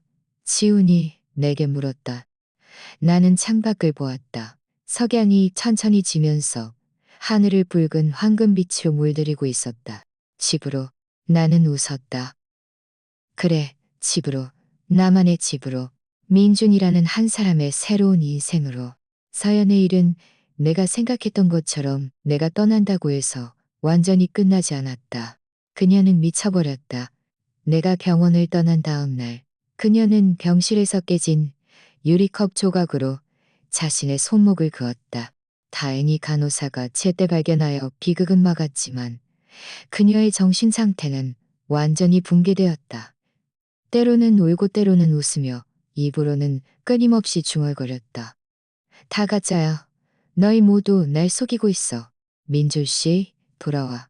내가 잘못했어. 의사는 급성 스트레스 장애로 인한 정신 착란이라고 진단했다. 서씨 가문은 완전히 무너졌다. 서진규는 죄가 인정되어 징역 10년을 선고받았다. 김혜숙은 이 충격을 받아 몸져 누웠고 얼마 지나지 않아 그녀도 세상을 떠났다. 거대한 서씨 가문에는 정신착란에 걸린 서연과 회사에서 화장실을 청소하는 서준만이 남았다. 이 모든 것이 내가 처음 계획했던 대로 심지어 내 예상보다 훨씬 더 철저하게 이루어졌다. 나는 남들의 입에서 냉혹하고 잔인하며 반드시 복수하는 악마로 불리게 되었다. 하지만 나는 상관하지 않았다. 나는 서현 그룹을 인수한 후 대대적인 개혁을 단행했다. 이전 회사 이름은 서현 그룹으로 짙은 가족 기업의 흔적을 가지고 있었다. 내가 가장 먼저 한 일은 회사 이름을 세비톨딩스로 바꾸는 것이었다. 내 새 회사 세비테크와 연동되도록 하여 시너지를 창출했다. 나는 인맥으로 자리에 앉은 모든 직원을 해고하고 능력과 열정이 있는 젊은 인재들을 대거 승진시켰다. 스타라이트 알고리즘의 힘을 빌려 회사는 빠르게 활기를 되찾았고 업계를 선도하는 몇몇 신제품을 출시했다. 주가는 고공행진을 거듭하며 빠르게 서현그룹의 전성기 시절 시가총액을 뛰어넘었고 계속해서 새로운 최고치를 뛰어넘었고 나 또한 이로 인해 여러 경제 잡지의 표지를 장식했고 재계의 전설이자 올해 가장 영향력 있는 인물로 칭송받았다. 명성, 박수갈채, 명예보. 이 모든 것들은 내가 한때 사랑을 위해 스스로 버렸던 것들이었다. 이제는 훨씬 더 강력한 방식으로 내게 돌아왔다. 지훈이 내게 전화해서 말했다. 민준아, 너 이제 진짜 다이아몬드 싱글이야. 너랑 결혼하고 싶어 하는 여자들이 회사 문 앞에서 한강까지 줄을 설걸. 나는 웃으며 긍정도 부정도 하지 않았다. 사연을 겪은 후 나는 감정이라는 것에 대해 마음이 고요한 물결 같았다. 나는 모든 에너지를 일에 쏟아부었고 사업이 가져다주는 성취감을 즐겼다. 나는 내 삶이 이렇게 평온하고 바쁘게 계속될 것이라고 생각했다. 그날 예상치 못한 전화 한 통을 받기 전까지는 강원도 산간 지역 파출소에서 온 전화였다. 안녕하세요. 민준 씨 되십니까? 전화 너머의 목소리는 억양이 강했지만 매우 정중했다. 네, 접니다.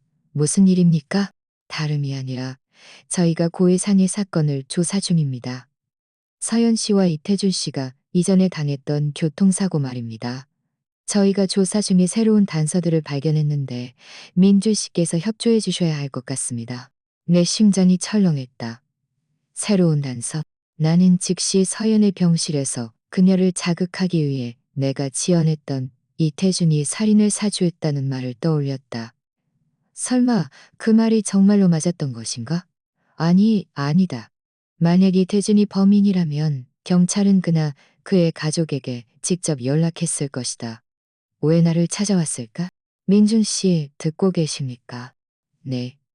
나는 마음속 의심을 억누르고 말했다. 무슨 단서입니까? 전화로는 자세히 말씀드리기 어렵습니다. 상대방이 잠시 멈췄다가 말했다. 저희가 이태준 씨의 예비 휴대폰에서 삭제된 대화 기록들을 보고했습니다.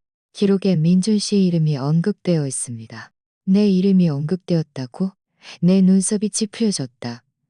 이 모든 사건에서 나는 배신당한 전 남편으로서 처음부터 끝까지 무관했다.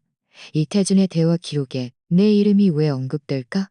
강렬한 불안감이 내 마음을 덮쳤다. 좋습니다. 알겠습니다. 나는 깊이 숨을 들이쉬었다. 최대한 빨리 시간을 내서 찾아가겠습니다. 전화를 끊고 나는 즉시 비서에게 라싸행 가장 빠른 비행기 표를 예약하라고 지시했다. 나는 직감했다. 이 교통사고 뒤에는 내가 모르는 더 큰 비밀이 숨겨져 있는 것 같았다. 그리고 그 비밀은 나와 관련이 있을 가능성이 컸다.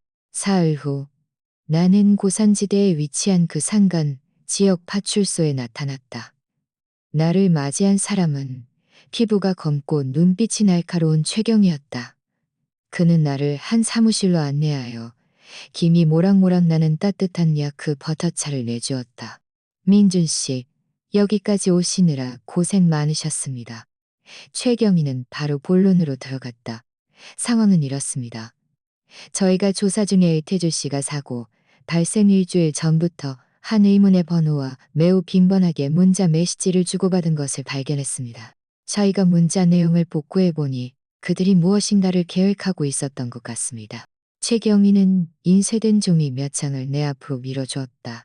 나는 첫 장을 집어들었고 그 내용에 동공이 갑자기 수축했다. 의문의 번호 1은 어떻게 되어가나? 이태준, 걱정 마세요. 그녀는 이미 저를 완전히 믿고 있습니다. 보험도 들었고 수익자는 저로 되어 있습니다. 의문의 번호 아주 좋아. 명심해. 반드시 사고처럼 보이게 해야 해. 아무 흔적도 남기지 마. 이태준 알겠습니다. 다만 일이 성공하면 약속하신 그 돈은 의문의 번호 네 돈은 빠짐없이 줄 것이다. 그리고 한 가지 더. 이태준 말씀하세요. 의문의 번호 민준이도 함께 가게 만들어. 이태준 뭐요? 민준이도 같이요? 왜요? 그가 가면 제 계획에 차질이 생깁니다. 의문의 번호 이건 명령이다. 무슨 수를 써서든 민준이도 그 차에 태워야 해.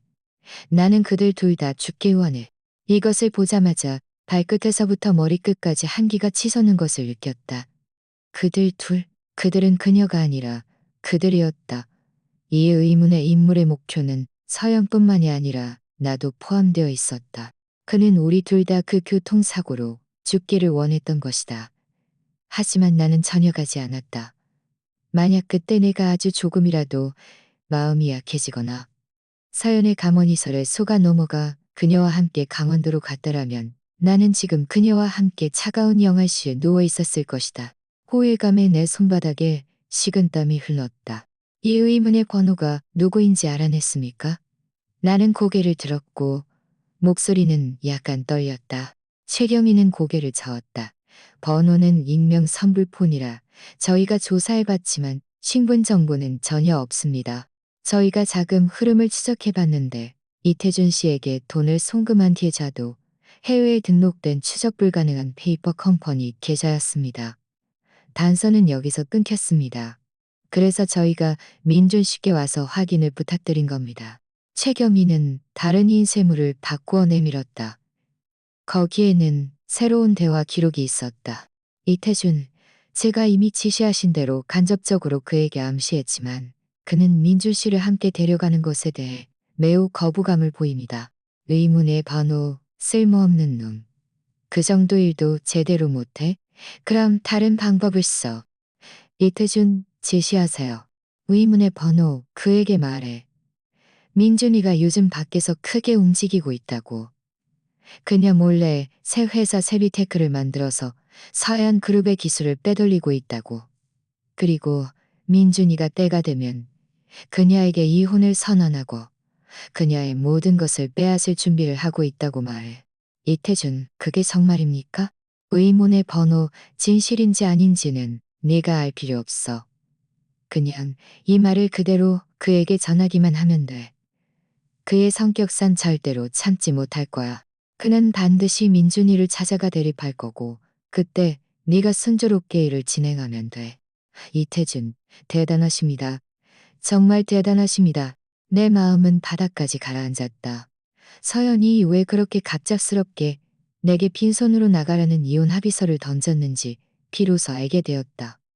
그녀는 이태준의 헛소리를 믿고 내가 자신을 배신하고 모든 것을 빼앗으려 한다고 생각했던 것이다. 그래서 그녀가 먼저 선수 쳐서 가장 단호한 방식으로 나를 떠나게 만들었다. 그리고 이 모든 것의 배후에는 이 의문의 번호 주인이 있었다. 그는 먼저 나와 서연의 관계를 이간질하여 우리를 원수로 만들었고 그 다음 나를 강원도로 유인하여 우리 둘을 한꺼번에 제거하려 했다. 이 자는 도대체 누구인가? 그는 왜 이런 짓을 했을까? 그가 나와 아니면 나와 서연에게 도대체 얼마나 큰 원한을 가지고 있었을까? 수많은 의문이 내 머릿속을 맴돌았다. 민준 씨, 최경희의 목소리가 내 생각을 끊었다. 이 세비테크에 대해 아는 것이 있습니까? 나는 쓴웃음을 지었다. 아는 정도가 아니지. 내가 바로 세비테크의 창업자였다. 하지만 이 사실은 당시 지훈과 몇몇 택시 인사를 제외하고는 아무도 몰랐다. 이 의문의 인물은 어떻게 알았을까? 게다가 회사의 이름까지 정확하게 알고 있었다. 이는 내 주변 혹은 한때 나와 매우 가까웠던 사람들 중에 그의 스파이가 있었다는 의미다. 심지어 그 자신이 내가 한때 잘 알던 사람일 수도 있었다. 한 명 한 명의 얼굴이 내 머릿속을 스쳐 지나갔다. 내 친구들, 내 동료들, 내 경쟁자들. 아니다. 아무도 아니었다. 내 인간관계는 매우 단순했다. 귀국 후에는 창업하거나 서연과 결혼하는 것뿐이었다. 내 비밀을 그렇게 많이 알고 서연의 성격을 손바닥 보듯 꿰뚫어 볼 수 있는 사람의 범위는 사실 매우 좁았다. 갑자기 내 머릿속에 오랫동안 잊고 지냈던 이름 하나가 스쳐 지나갔다. 내가 창업 초기 엄청난 도움을 주었지만 나중에 이념 차이로 사이가 틀어져 좋지 않게 헤어졌던 내 대학 선배이자 내 스타라이트 알고리즘의 절반 공동 개발자 강하준. 그인가? 강하준이라는 이름이 기억 저편에서 떠오르는 순간 내 심장이 통제할 수 없이 격렬하게 뛰었다. 그는 내 대학 시절 가장 존경했던 선배이자 내 창업길의 첫 번째 안내자였다. 그때 내가 첫 회사를 창업했을 때 그가 자신의 모든 저축을 투자하여 내게 첫 엔젤 투자를 해주었다. 스타라이트 알고리즘의 초안도 우리 둘이 학교 컴퓨터실에서 수많은 밤을 새워 함께 코딩했던 것이었다. 그가 없었다면 지금의 나도 없었을 것이다. 하지만 나중에 회사가 커질수록 우리의 의견 차이도 점점 심해졌다. 그는 급진적이었고 단기적인 이익을 추구하며 아직 완전히 성숙하지 않은 알고리즘을 즉시 상업화해야 한다고 주장했다. 반면 나는 기술의 근본이라고 굳게 믿었고 알고리즘을 완벽하게 다듬어야만 무적의 위치에 설 수 있다고 주장했다. 우리는 이 문제로 수없이 다투었고 누구도 서로를 설득할 수 없었다. 결국 이념의 결렬로 인해 우리의 협력 관계는 파탄났다. 나는 당시 회사 지분의 절반으로 그의 모든 지분과 기술 권한을 매입했다. 그는 그 돈을 가지고 해외로 떠났고 그 이후로 소식이 없었다. 나는 그 돈을 가지고 해외로 떠났고 그 이후로 소식이 없었다. 지금 생각해보니 그때의 헤어짐은 겉으로 보이는 것처럼 평화롭지 않았던 것 같다. 그가 떠날 때 나를 보던 눈빛에는 당시 내가 이해할 수 없었던 원한이 서려 있었다. 그인가? 그가 나에게 원한을 품고 있었고 그래서 내 사업이 최고조에 달하고 가정이 가장 행복할 때 이 모든 것을 계획하여 나를 완전히 파멸시키려 했던 것인가? 이 생각에 나는 소름이 돋았다. 만약 정말 그라면 모든 것이 설명되었다. 그는 내 기술을 이해하고 있었고 스타라이트 알고리즘의 가치와 약점을 알고 있었다. 그는 또한 어떤 경로를 통해 나의 모든 움직임을 감시하고 있었을 수도 있다. 내가 새롭게 회사를 차려 채비테크를 설립했다는 것도 알고 있었다. 그는 또한 서연이 나의 유일한 약점이라는 것을 알고 있었고 서연을 통해 약점을 파고들면 나를 쉽게 나락으로 끌어내릴 수 있다는 것을 알고 있었다. 정말 교묘한 수였다. 민주 씨, 뭔가 생각나는 것이 있습니까? 최경희가 내 안색이 변하는 것을 보고 물었다.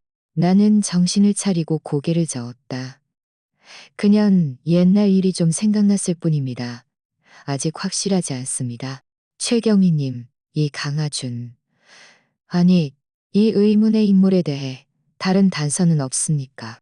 최경희는 잠시 생각하더니 말했다. 한 가지 더 있습니다. 저희가 사고 차량을 조사할 때 이태준 씨의 좌석 아래에서 절반 정도 불에 탄 하드디스크를 발견했습니다. 저희 기술팀이 데이터를 복구했는데 아주 짧고 손상된 음성 파일 하나만 복구할 수 있었습니다. 그는 말하며 탁상 컴퓨터를 켜고 음성 파일을 재생했다. 귀에 거슬리는 전류음이 지나간 후 처리된 듯한 성별 불명의 전자 합성 음성이 스피커에서 흘러나왔다.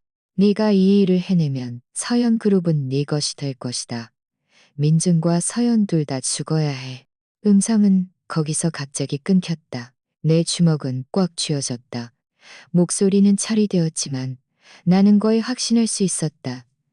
이 말하는 어조와 반항할 틈도 주지 않는 명령조는 바로 강하준이었다. 그는 나를 파멸시키려는 것뿐만이 아니라 서현 그룹 전체를 삼키려 했던 것이다. 이태준은 그의 공범이 아니었다. 이태준은 그저 그가 이용하고 나면 언제든 버릴 수 있는 장기말이었을 뿐이다. 심지어 이태준도 강하준의 계획 속에서 반드시 죽어야 할 존재였다. 왜냐하면 이태준이 죽어야만 이 비밀이 영원히 묻힐 것이기 때문이었다. 정말 잔혹한 마음, 정말 깊은 계략이었다. 최겸희님, 나는 고개를 들었고 눈빛에는 차가운 냉기가 가득했다. 제가 한 가지 이름을 알려드리겠습니다. 강하준. 저는 그가 이 사건의 배후 주모자라고 의심합니다. 즉시 그에 대한 조사를 시작해 주시기를 요청합니다. 최경희의 얼굴은 순간 진지해졌다. 그는 펜을 꺼내 빠르게 그 이름을 적었다. 강하준. 알겠습니다. 민준 씨. 저희는 즉시 이 인물에 대한 조사를 시작하겠습니다. 그에 대한 더 많은 정보를 제공해 주실 수 있습니까? 나는 강하준에 대해 알고 있는 모든 것, 그의 배경, 성격, 그리고 우리 사이의 원한까지도 숨김없이 경찰에게 말했다. 파출소를 나설 때 이미 날이 어두워져 있었다. 고원지대의 밤바람은 유난히 차가웠고 얼굴을 칼날처럼 스쳤다. 나는 길가에 서서 담배 한 개비를 피웠다. 멀리 연이어 펼쳐진 설산의 윤곽을 보았지만 마음은 오랫동안 평온을 찾지 못했다. 거대한 미스터리 중 빙산의 일각이 드러났을 뿐 수면 아래에는 더욱 흉악한 압류가 숨겨져 있었다. 강하준은 지금 어디에 있는가? 나는 더 이상 이렇게 수동적으로 기다릴 수 없었다. 나는 휴대폰을 꺼내 지훈에게 전화를 걸었다. 지훈아, 한 가지 부탁이 있어. 강하준이라는 사람을 모든 수단을 동원해서 조사해줘. 그가 지난 몇 년간 해외에서 어떤 활동을 했는지, 지금 정확히 어디에 있는지 알고 싶어. 그를 어두운 구석에서 끌어내야겠어. 지훈의 효율성은 내 예상을 뛰어넘었다. 이사 시간도 채 안 되어 강하준에 대한 상세한 자료가 암호화된 이메일로 내 컴퓨터에 도착했다. 자료 내용은 내 모든 추측을 증명했고 심지어 내 예상보다 훨씬 더 충격적이었다. 강하준은 그때 내가 준 돈을 가지고 떠난 후 그가 말했던 것처럼 세계 여행을 하지 않았다. 그는 금융과 IT로 유명한 유럽의 한 소국으로 곧장 갔다. 그곳에서 그는 우리가 한때 공동 개발했던 스타라이트 알고리즘의 초기 버전을 기반으로 다크하트라는 IT 회사를 설립했다. 지난 몇 년간 다이티 회사를 설립했다. 지난 몇몇 년간 그는 내 기술 경로를 모방하고 추격하며 원래 내 것이었던 해외 시장을 잠이 끊임없이 내가 새롭게 회사를 차려 세비테크를 설립했다는 소식은 바로 이 내부 스파이들을 통해 그에게 유출된 것이었다. 그가 그 교통사고를 계획한 최종 목적도 명백했다. 나와 서연이 동시에 죽으면 서현 그룹과 세비테크는 동시에 혼란에 빠질 것이고 그때 그는 자신이 심어놓은 내부 스파이들을 통해 안팎으로 호응하여 구세주처럼 가장 적은 비용으로 우리 두 회사를 모두 삼키려 했던 것이다. 정말 일석삼조의 독한 계책이었다. 이메일 마지막에는 강하준의 현재 위치가 첨부되어 있었다. 그는 국내, 우리가 있는 이 도시에 있었다. 심지어 그는 오늘 저녁 시청 주최의 고위급 IT 산업 포럼에 참석할 예정이었고 나 또한 초청 명단에 올라 있었다. 화면 속 강하준의 의기양양한 사진을 보며 나는 천천히 노트북을 닫았다. 강하준, 너는 나를 위해 이렇게 공들여 함정을 봤지만 내가 네 거미줄에서 살아나와 네 앞에 서게 될 줄은 아마 상상도 못했을 것이다. 오늘 밤 이 포럼이 우리의 전장이 될 것이다.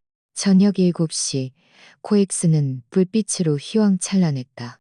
이 포럼은 국내 거의 모든 IT 업계 거물들과 유명 투자자들이 모이는 업계 연례 최고 행사였다.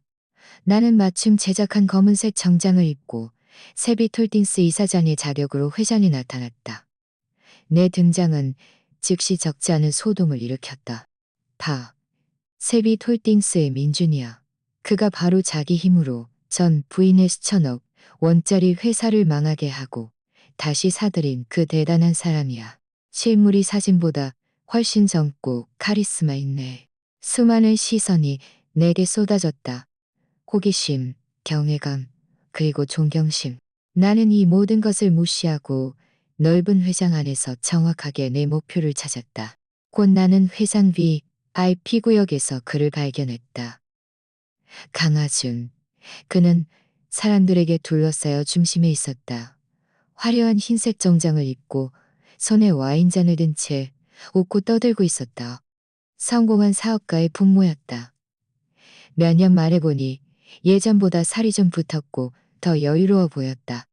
하지만 그 눈빛의 번뜩이는 영악함과 계산은 조금도 변하지 않았다. 마치 내 시선을 느낀 듯 그가 이쪽을 바라보았다. 시선이 마주치는 순간 그의 얼굴에 걸려있던 미소가 확연히 굳어졌다. 눈빛에는 믿을 수 없는 듯한 놀라움과 함께 내가 포착한 약간의 당황스러움이 스쳐 지나갔다. 하지만 그는 곧 평정을 되찾았고 심지어 내게 와인잔을 들어 올리며 의미심장한 미소를 지었다. 이것은 도발이었다. 승자가 패자를 향한 무언의 조롱이었다. 그는 자신이 이겼다고 생각했고 내가 아직도 그가 어둠 속에 숨어있는 진짜 배우라는 사실을 모른다고 생각하는 것이었다. 나는 그를 무시하고 성큼성큼 연단으로 걸어갔다. 포럼 순서상 다음은 우수 기업가 대표들의 연설 시간이었다. 내가 바로 초청받은 대표 중 한 명이었다. 내빈 여러분, 친구 여러분, 안녕하세요. 나는 마이크를 들었고 내 목소리는 스피커를 통해 회장 구석구석까지 선명하게 전달되었다. 저는 민준입니다. 세빛홀딩스 이사장입니다. 모든 사람의 시선이 내게 집중되었다. 강하준도 팔짱을 끼고 좋은 구경거리를 보던 여유로운 표정으로 나를 바라보고 있었다. 오늘 저는 창업이나 성공에 대한 진부한 이야기들을 하려는 것이 아닙니다. 나는 잠시 말을 멈췄다가 연단 아래의 강하준을 똑바로 바라보며 천천히 입을 열었다. 저는 여러분께 농부와 뱀에 대한 이야기를 들려주고 싶습니다. 내 말에 장내는 술렁거렸다. 모든 사람들이 서로를 마주보며 내가 무슨 말을 하려는 건지 알 수 없다는 표정이었다. 강하준의 얼굴에 걸려있던 미소만이 서서히 굳어졌다. 옛날에 한 농부가 있었습니다. 그에게는 좋은 친구가 있었는데 그가 직접 살려준 한 마리의 뱀이었습니다. 농부는 자신의 모든 것을 이 뱀과 나누었습니다. 자신의 가장 소중한 기술, 가장 핵심적인 비밀까지도 아무런 거리낌 없이 그에게 주었습니다. 그는 그들이 영원한 친구가 될 것이라고 생각했습니다. 하지만 그는 틀렸습니다. 이 뱀은 날개를 갈고 힘이 강해지자 농부가 자신의 앞길을 막는다고 생각했습니다. 그래서 그는 농부를 향해 맹렬히 달려들어 농부를 죽이려 했습니다.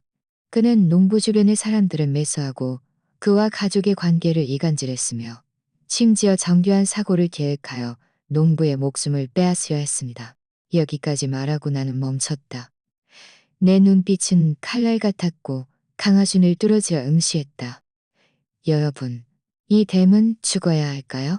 회장 전체는 쥐 죽은 듯 조용했다. 모든 사람들이 내 이 충격적인 이야기에 사로잡혔다. 그들은 내가 누구를 지칭하는지 알지 못했지만 내 말 속에 담긴 섬뜩한 냉기와 살기를 느낄 수 있었다. 강하준의 얼굴은 이미 창백하게 질려 있었다.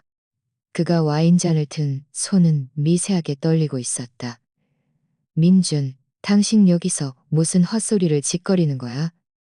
그는 결국 참지 못하고 소리쳤다. 여기는 IT 포럼이지. 당신이 허튼 소리로 사람들을 현혹시키는 곳이 아니야. 할 말 없으면 당장 내려와. 그는 초조해했다. 그는 침착함을 잃었다. 바로 내가 원하던 바였다. 헛소리? 나는 비웃었다. 강하준, 강선배. 당신은 모든 사람 앞에서 당신의 다크아크라는 회사의 핵심 기술이 어디서 왔는지 말할 수 있습니까? 서현 그룹의 그 내부 스파이들이 당신이 심어놓은 사람들이 아니라고 말할 수 있습니까? 서현과 내가 겪었던 그 교통사고가 당신과 아무런 관련이 없다고 맹세할 수 있습니까? 내 목소리는 점점 더 커지고 점점 더 날카로워졌다. 한마디 한마디가 마치 무거운 망치처럼 강아준의 심장을 강타했다. 회장은 완전히 난리가 났다. 모든 사람들이 내가 폭로한 엄청난 소식에 충격을 받아 입을 다물지 못했다. 수많은 휴대폰 카메라가 얼굴이 새하얗게 질린 강아준을 일제히 비추었다. 당신 사람 모함하는 거야. 강아준의 목소리마저 떨렸다. 눈빛에는 공포가 가득했다. 무슨 소리 하는지 모르겠어. 경비, 저 미친놈 당장 끌어내. 늦었어. 나는 그를 보며 천천히 고개를 저었다. 바로 그때 회장 여러 곳의 문이 동시에 열렸다. 제복을 입은 경찰들이 최경희의 인솔 아래 빠른 걸음으로 들어왔다. 그들은 소동하는 사람들 사이를 뚫고 이미 힘없이 주저앉은 강하준에게로 향했다.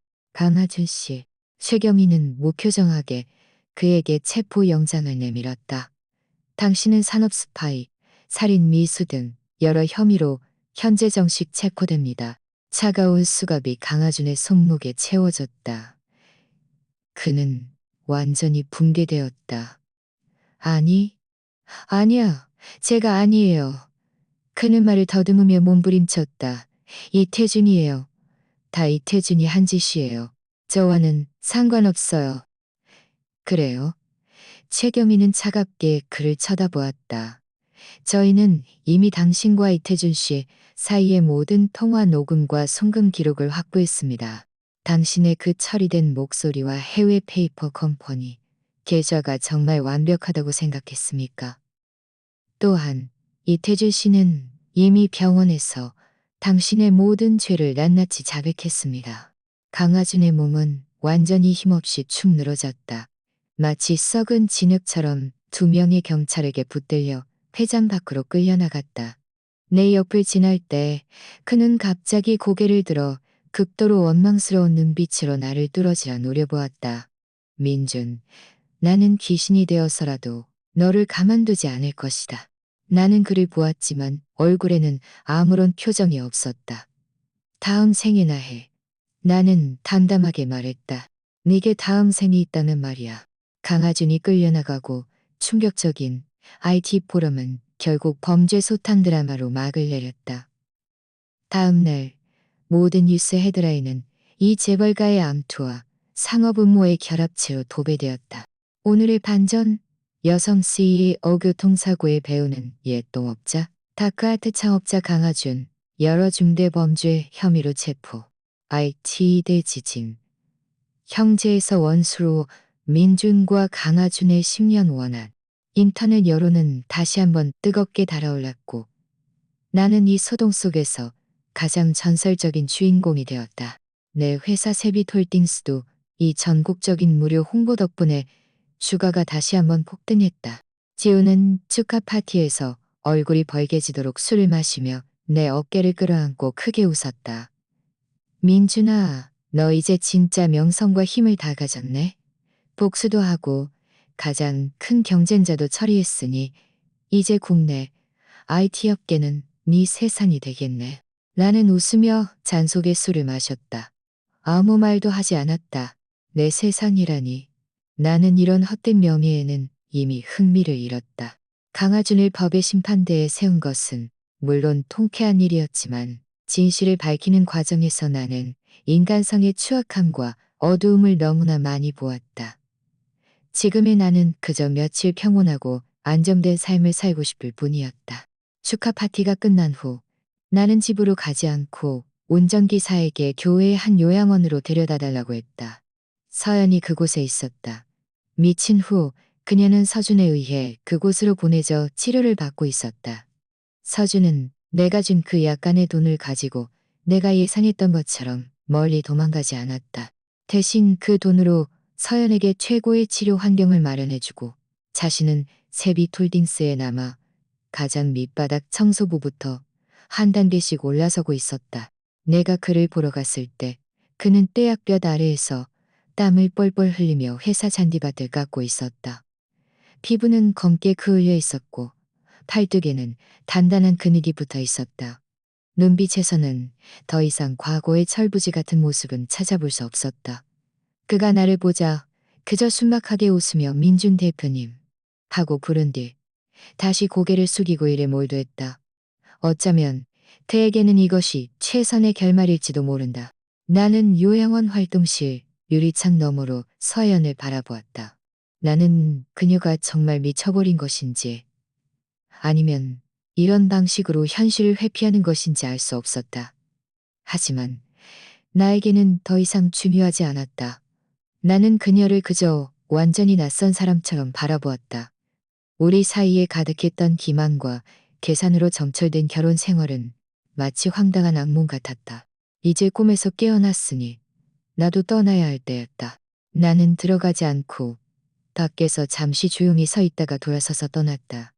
내가 돌아서는 순간 그녀의 시선이 이쪽을 스치는 것을 본 것 같았다. 그 공허한 눈빛 속에 복잡하고 어려운 빛이 스쳐 지나가는 듯 했지만 나는 돌아보지 않았다.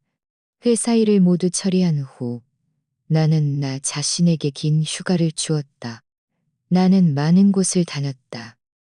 설악산과 동해, 드넓은 벌판을 보며 지는 해를 바라보았다. 나는 아무도 데려가지 않았다. 배낭 하나, 카메라 하나 들고 혼자 걷고 멈추며 여행했다. 여행 중에 나는 각양각색의 사람들을 만났고 온갖 이야기들을 들었다. 수십 년을 함께 해온 노부부도 있었고 막 실연단이 울고 있는 어린 소녀도 있었다. 나는 방관자처럼 이 세상의 희로애락을 냉정하게 바라보았다. 마음은 고요한 물결 같았다. 나는 내 마음이 더 이상 그 누구에게도 동요하지 않을 것이라고 생각했다. 그날 한 게스트하우스에서 그녀를 만나기 전까지는 그녀의 이름은 강수아였다. 이 게스트하우스의 자원봉사자였다. 웃음이 많고 눈이 반달처럼 예쁜 소녀였다. 그녀는 서연처럼 공격적인 아름다움을 가진 것이 아니라 한 줄기 봄바람처럼 사람을 편안하고 따뜻하게 해주는 사람이었다. 우리가 만난 날 나는 경미한 고산병으로 머리가 아프고 열이 났다. 그녀가 따뜻한 생강차를 가져다 주며 옷을 따뜻하게 입고 감기에 걸리지 않도록 조심하라고 세심하게 당부했다. 그 맑고 순수한 눈빛과 아무 대가도 바라지 않는 순수한 관심에 나는 순간 멍해졌다. 이렇게 나를 걱정해주는 사람은 오랫동안 없었다. 우리는 점차 친해졌다. 그녀는 내가 민준이라는 이름의 여행온 사업가라는 것을 알았지만 나는 그녀의 과거에 대해 아무것도 몰랐다. 그녀는 내가 비즈니스 세계의 이야기들을 들려주는 것을 매우 좋아했고 매번 호기심 가득한 큰 눈으로 흥미진진하게 되었다. 와, 정말 대단하시네요. 그녀는 늘 진심으로 감탄했다. 나는 웃으며 그녀에게 물었다. 넌 왜 여기 와서 자원봉사를 하는 거야? 그녀는 무릎을 끌어안고 게스트하우스 옥상에 앉아 멀리 설산을 바라보았다. 눈빛에는 약간의 희미한 우울함이 서려 있었다. 저요? 저는요. 마주하고 싶지 않은 일들을 회피하고 있어요. 그녀는 조용히 말했다. 저도 예전에 정말 많이 사랑했던 사람이 있었어요. 우리 대학 때부터 함께였죠. 저는 우리가 마지막까지 함께할 거라고 생각했어요. 그런데 나중에 그 사람이 변했어요. 돈 때문에, 지위 때문에 저를 버리고 원했어요. 저는 떠나기로 했고 자신에게 더 큰 이익을 가져다 줄 수 있는 여자와 결혼했어요. 저도 그를 미워했고 복수하고 싶기도 했어요. 하지만 이곳에서 원래의 저를 찾고 싶었어요. 그녀의 이야기에 내 마음이 이유 없이 아려왔다. 나는 그녀의 가냘픈 뒷모습을 보며 그녀를 안아주고 싶었지만 참았다. 그날 밤 우리는 옥상에 앉아 차가운 맥주를 많이 마셨다. 시시콜콜한 이야기부터 인생 철학까지 많은 이야기를 나누었다. 우리의 가치관이 놀랍도록 일치한다는 것을 알게 되었다. 그녀와 함께 있으면 전례 없는 편안함과 평온함을 느꼈다. 떠나기 전날 밤 그녀는 직접 엮은 매드 팔찌를 내게 주었다. 민준 씨, 앞으로의 인생이 늘 평안하고 행복하기를 바라요. 그녀는 나를 보았고 그녀의 눈은 달빛 아래에서 반짝였다. 나는 매듭 팔찌를 받아들고 그녀를 바라보았다. 내 마음속에서 어떤 목소리가 미친 듯이 외쳤다. 그녀를 붙잡아. 그녀를 보내지 마. 나는 깊이 숨을 들이쉬었다. 마침내 그 질문을 했다. 수아 씨, 나와 함께 갈 의향이 있습니까? 그녀는 멍해졌다. 이내 눈가가 붉어졌다. 그녀는 나를 보며 바로 대답하지 않고 되물었다. 민준 씨, 혹시 제가 민준 씨의 어떤 옛사람과 많이 닮았다고 생각하세요? 내 심장이 철렁했다. 닮았나? 어쩌면 그럴지도. 그들도 모두 똑같이 영리했고 똑같이 강인했다. 하지만 배신과 상처를 겪은 후 강수아는 내려놓고 새로운 삶을 선택했고 서연은 타락과 파멸을 선택했다. 나는 그녀의 눈을 보며 진지하게 고개를 저었다. 아니, 너는 너야. 독특하고 유일한 강수아. 그녀는 웃었다. 하지만 눈물은 흘러내렸다. 좋아요. 그녀는 흐느끼며 말했다. 따라갈게요. 나는 강수아를 데리고 내가 살고 있는 도시로 돌아왔다. 나는 그녀를 내 회사에 배치했다. 중요한 직책이 아니라 한가로운 사무직이었다. 그녀가 이고 탄경에 먼저 적응하게 하고 싶었다. 지우는 강수아를 처음 보았을 때 눈이 휘둥그레졌다. 그는 나를 옆으로 끌고 가 귓속말을 했다. 민준아, 너 어디서 이런 선녀 같은 애를 찾았어? 서연이랑은 완전히 다른 타입이네. 나는 웃으며 말했다. 길에서 주웠어. 지우는 내게 주먹으로 한 대 치더니 이내 진지하게 말했다. 민준아, 진심으로 말하는데 네가 이렇게 다시 일어선 걸 보니 정말 기쁘다. 강수아는 좋은 여자야. 너 잘해줘야 해. 나도 안다. 나와 강수아의 감정은 평범하고 따뜻한 일상 속에서 빠르게 발전했다. 우리는 함께 출근하고 함께 퇴근하고 함께 소파에 앉아 영화를 보았다. 날들은 단순하고 행복하게 흘러갔다. 나는 이것이 내 남은 생애의 가장 이상적인 삶의 형태라고 생각했다. 그날 강수아가 전화 한 통을 받기 전까지는 그녀는 베란다에서 전화를 받았고 목소리를 아주 낮게 깔았지만 나는 희미하게 결혼, 돌아오다, 마지막 같은 단어들을 들었다. 전화를 끊고 그녀는 들어왔다. 얼굴은 약간 창백했다. 민준 씨. 그녀는 나를 보며 말을 더듬었다. 저 아마 며칠 휴가 내고 고향에 가야 할 것 같아요. 집에 일이 좀 생겨서요. 나는 걱정스럽게 물었다. 그녀는 고개를 끄덕였지만 눈빛은 약간 회피적이었다. 네, 개인적인 일이에요. 나는 더 이상 묻지 않고 그녀에게 조심하라고 당부했다. 하지만 내 마음 속에는 불길한 예감이 피어올랐다. 그녀가 고향에 간 다음 날 나는 왠지 모르게 비서에게 그녀의 신상 정보를 조사하라고 지시했다. 나는 내 자신을 의심하는 것이 싫었지만 다시 한번 속는 것이 더 두려웠다. 비서가 조사 결과를 내 탁자에 올려놓았을 때 나는 온몸이 굳어버렸다. 강수아는 강수아가 아니었다. 그녀의 이름은 강혜원이었다. 그녀의 오빠는 강하준이었다. 쿵 하는 소리와 함께 내 머릿속은 백지가 되었다. 모든 아름다움, 모든 따뜻함이 이 순간 가장 악랄한 비웃음으로 변했다. 결국 이것은 처음부터 끝까지 또 다른 함정이었다. 지난번보다 훨씬 더 정교하고 잔혹한 함정. 먼저 오빠 강하준이 나타나 사업 음모와 폭력적인 수단으로 나를 육체적으로 제거하려 했지만 실패하자 여동생 강혜원이 등장하여 부드러움과 사랑을 무기로 나에게 치명타를 날릴 준비를 하고 있었던 것이다. 정말 대단한 남매였다. 나는 아무도 없는 사무실에 앉아 웃었다. 웃다가 눈물이 흘러내렸다. 민준아, 민준아, 민준아. 너는 정말 이 세상에서 가장 어리석은 바보야. 그렇게 많은 일을 겪으면서 이미 백독불침이 되었다고 생각했는데 결국 똑같은 함정에 다시 빠지다니. 나는 얼마나 오랫동안 앉아 있었는지 모른다. 날이 완전히 어두워질 때까지. 나는 휴대폰을 꺼내 강예원의 번호로 전화를 걸었다. 전화는 오랫동안 울리다가 겨우 연결되었다. 전화 너머에서 그녀의 당황하고 떨리는 목소리가 들려왔다. 여보세요. 민준 씨? 나야. 내 목소리는 소름 끼칠 정도로 평온했다. 재미있게 놀았어? 무슨 말을 하는 거예요? 저는 이해가 안 돼요. 아직도 연기하는 거야? 강혜원 씨. 나는 한 글자 한 글자 그녀의 이름을 불렀다.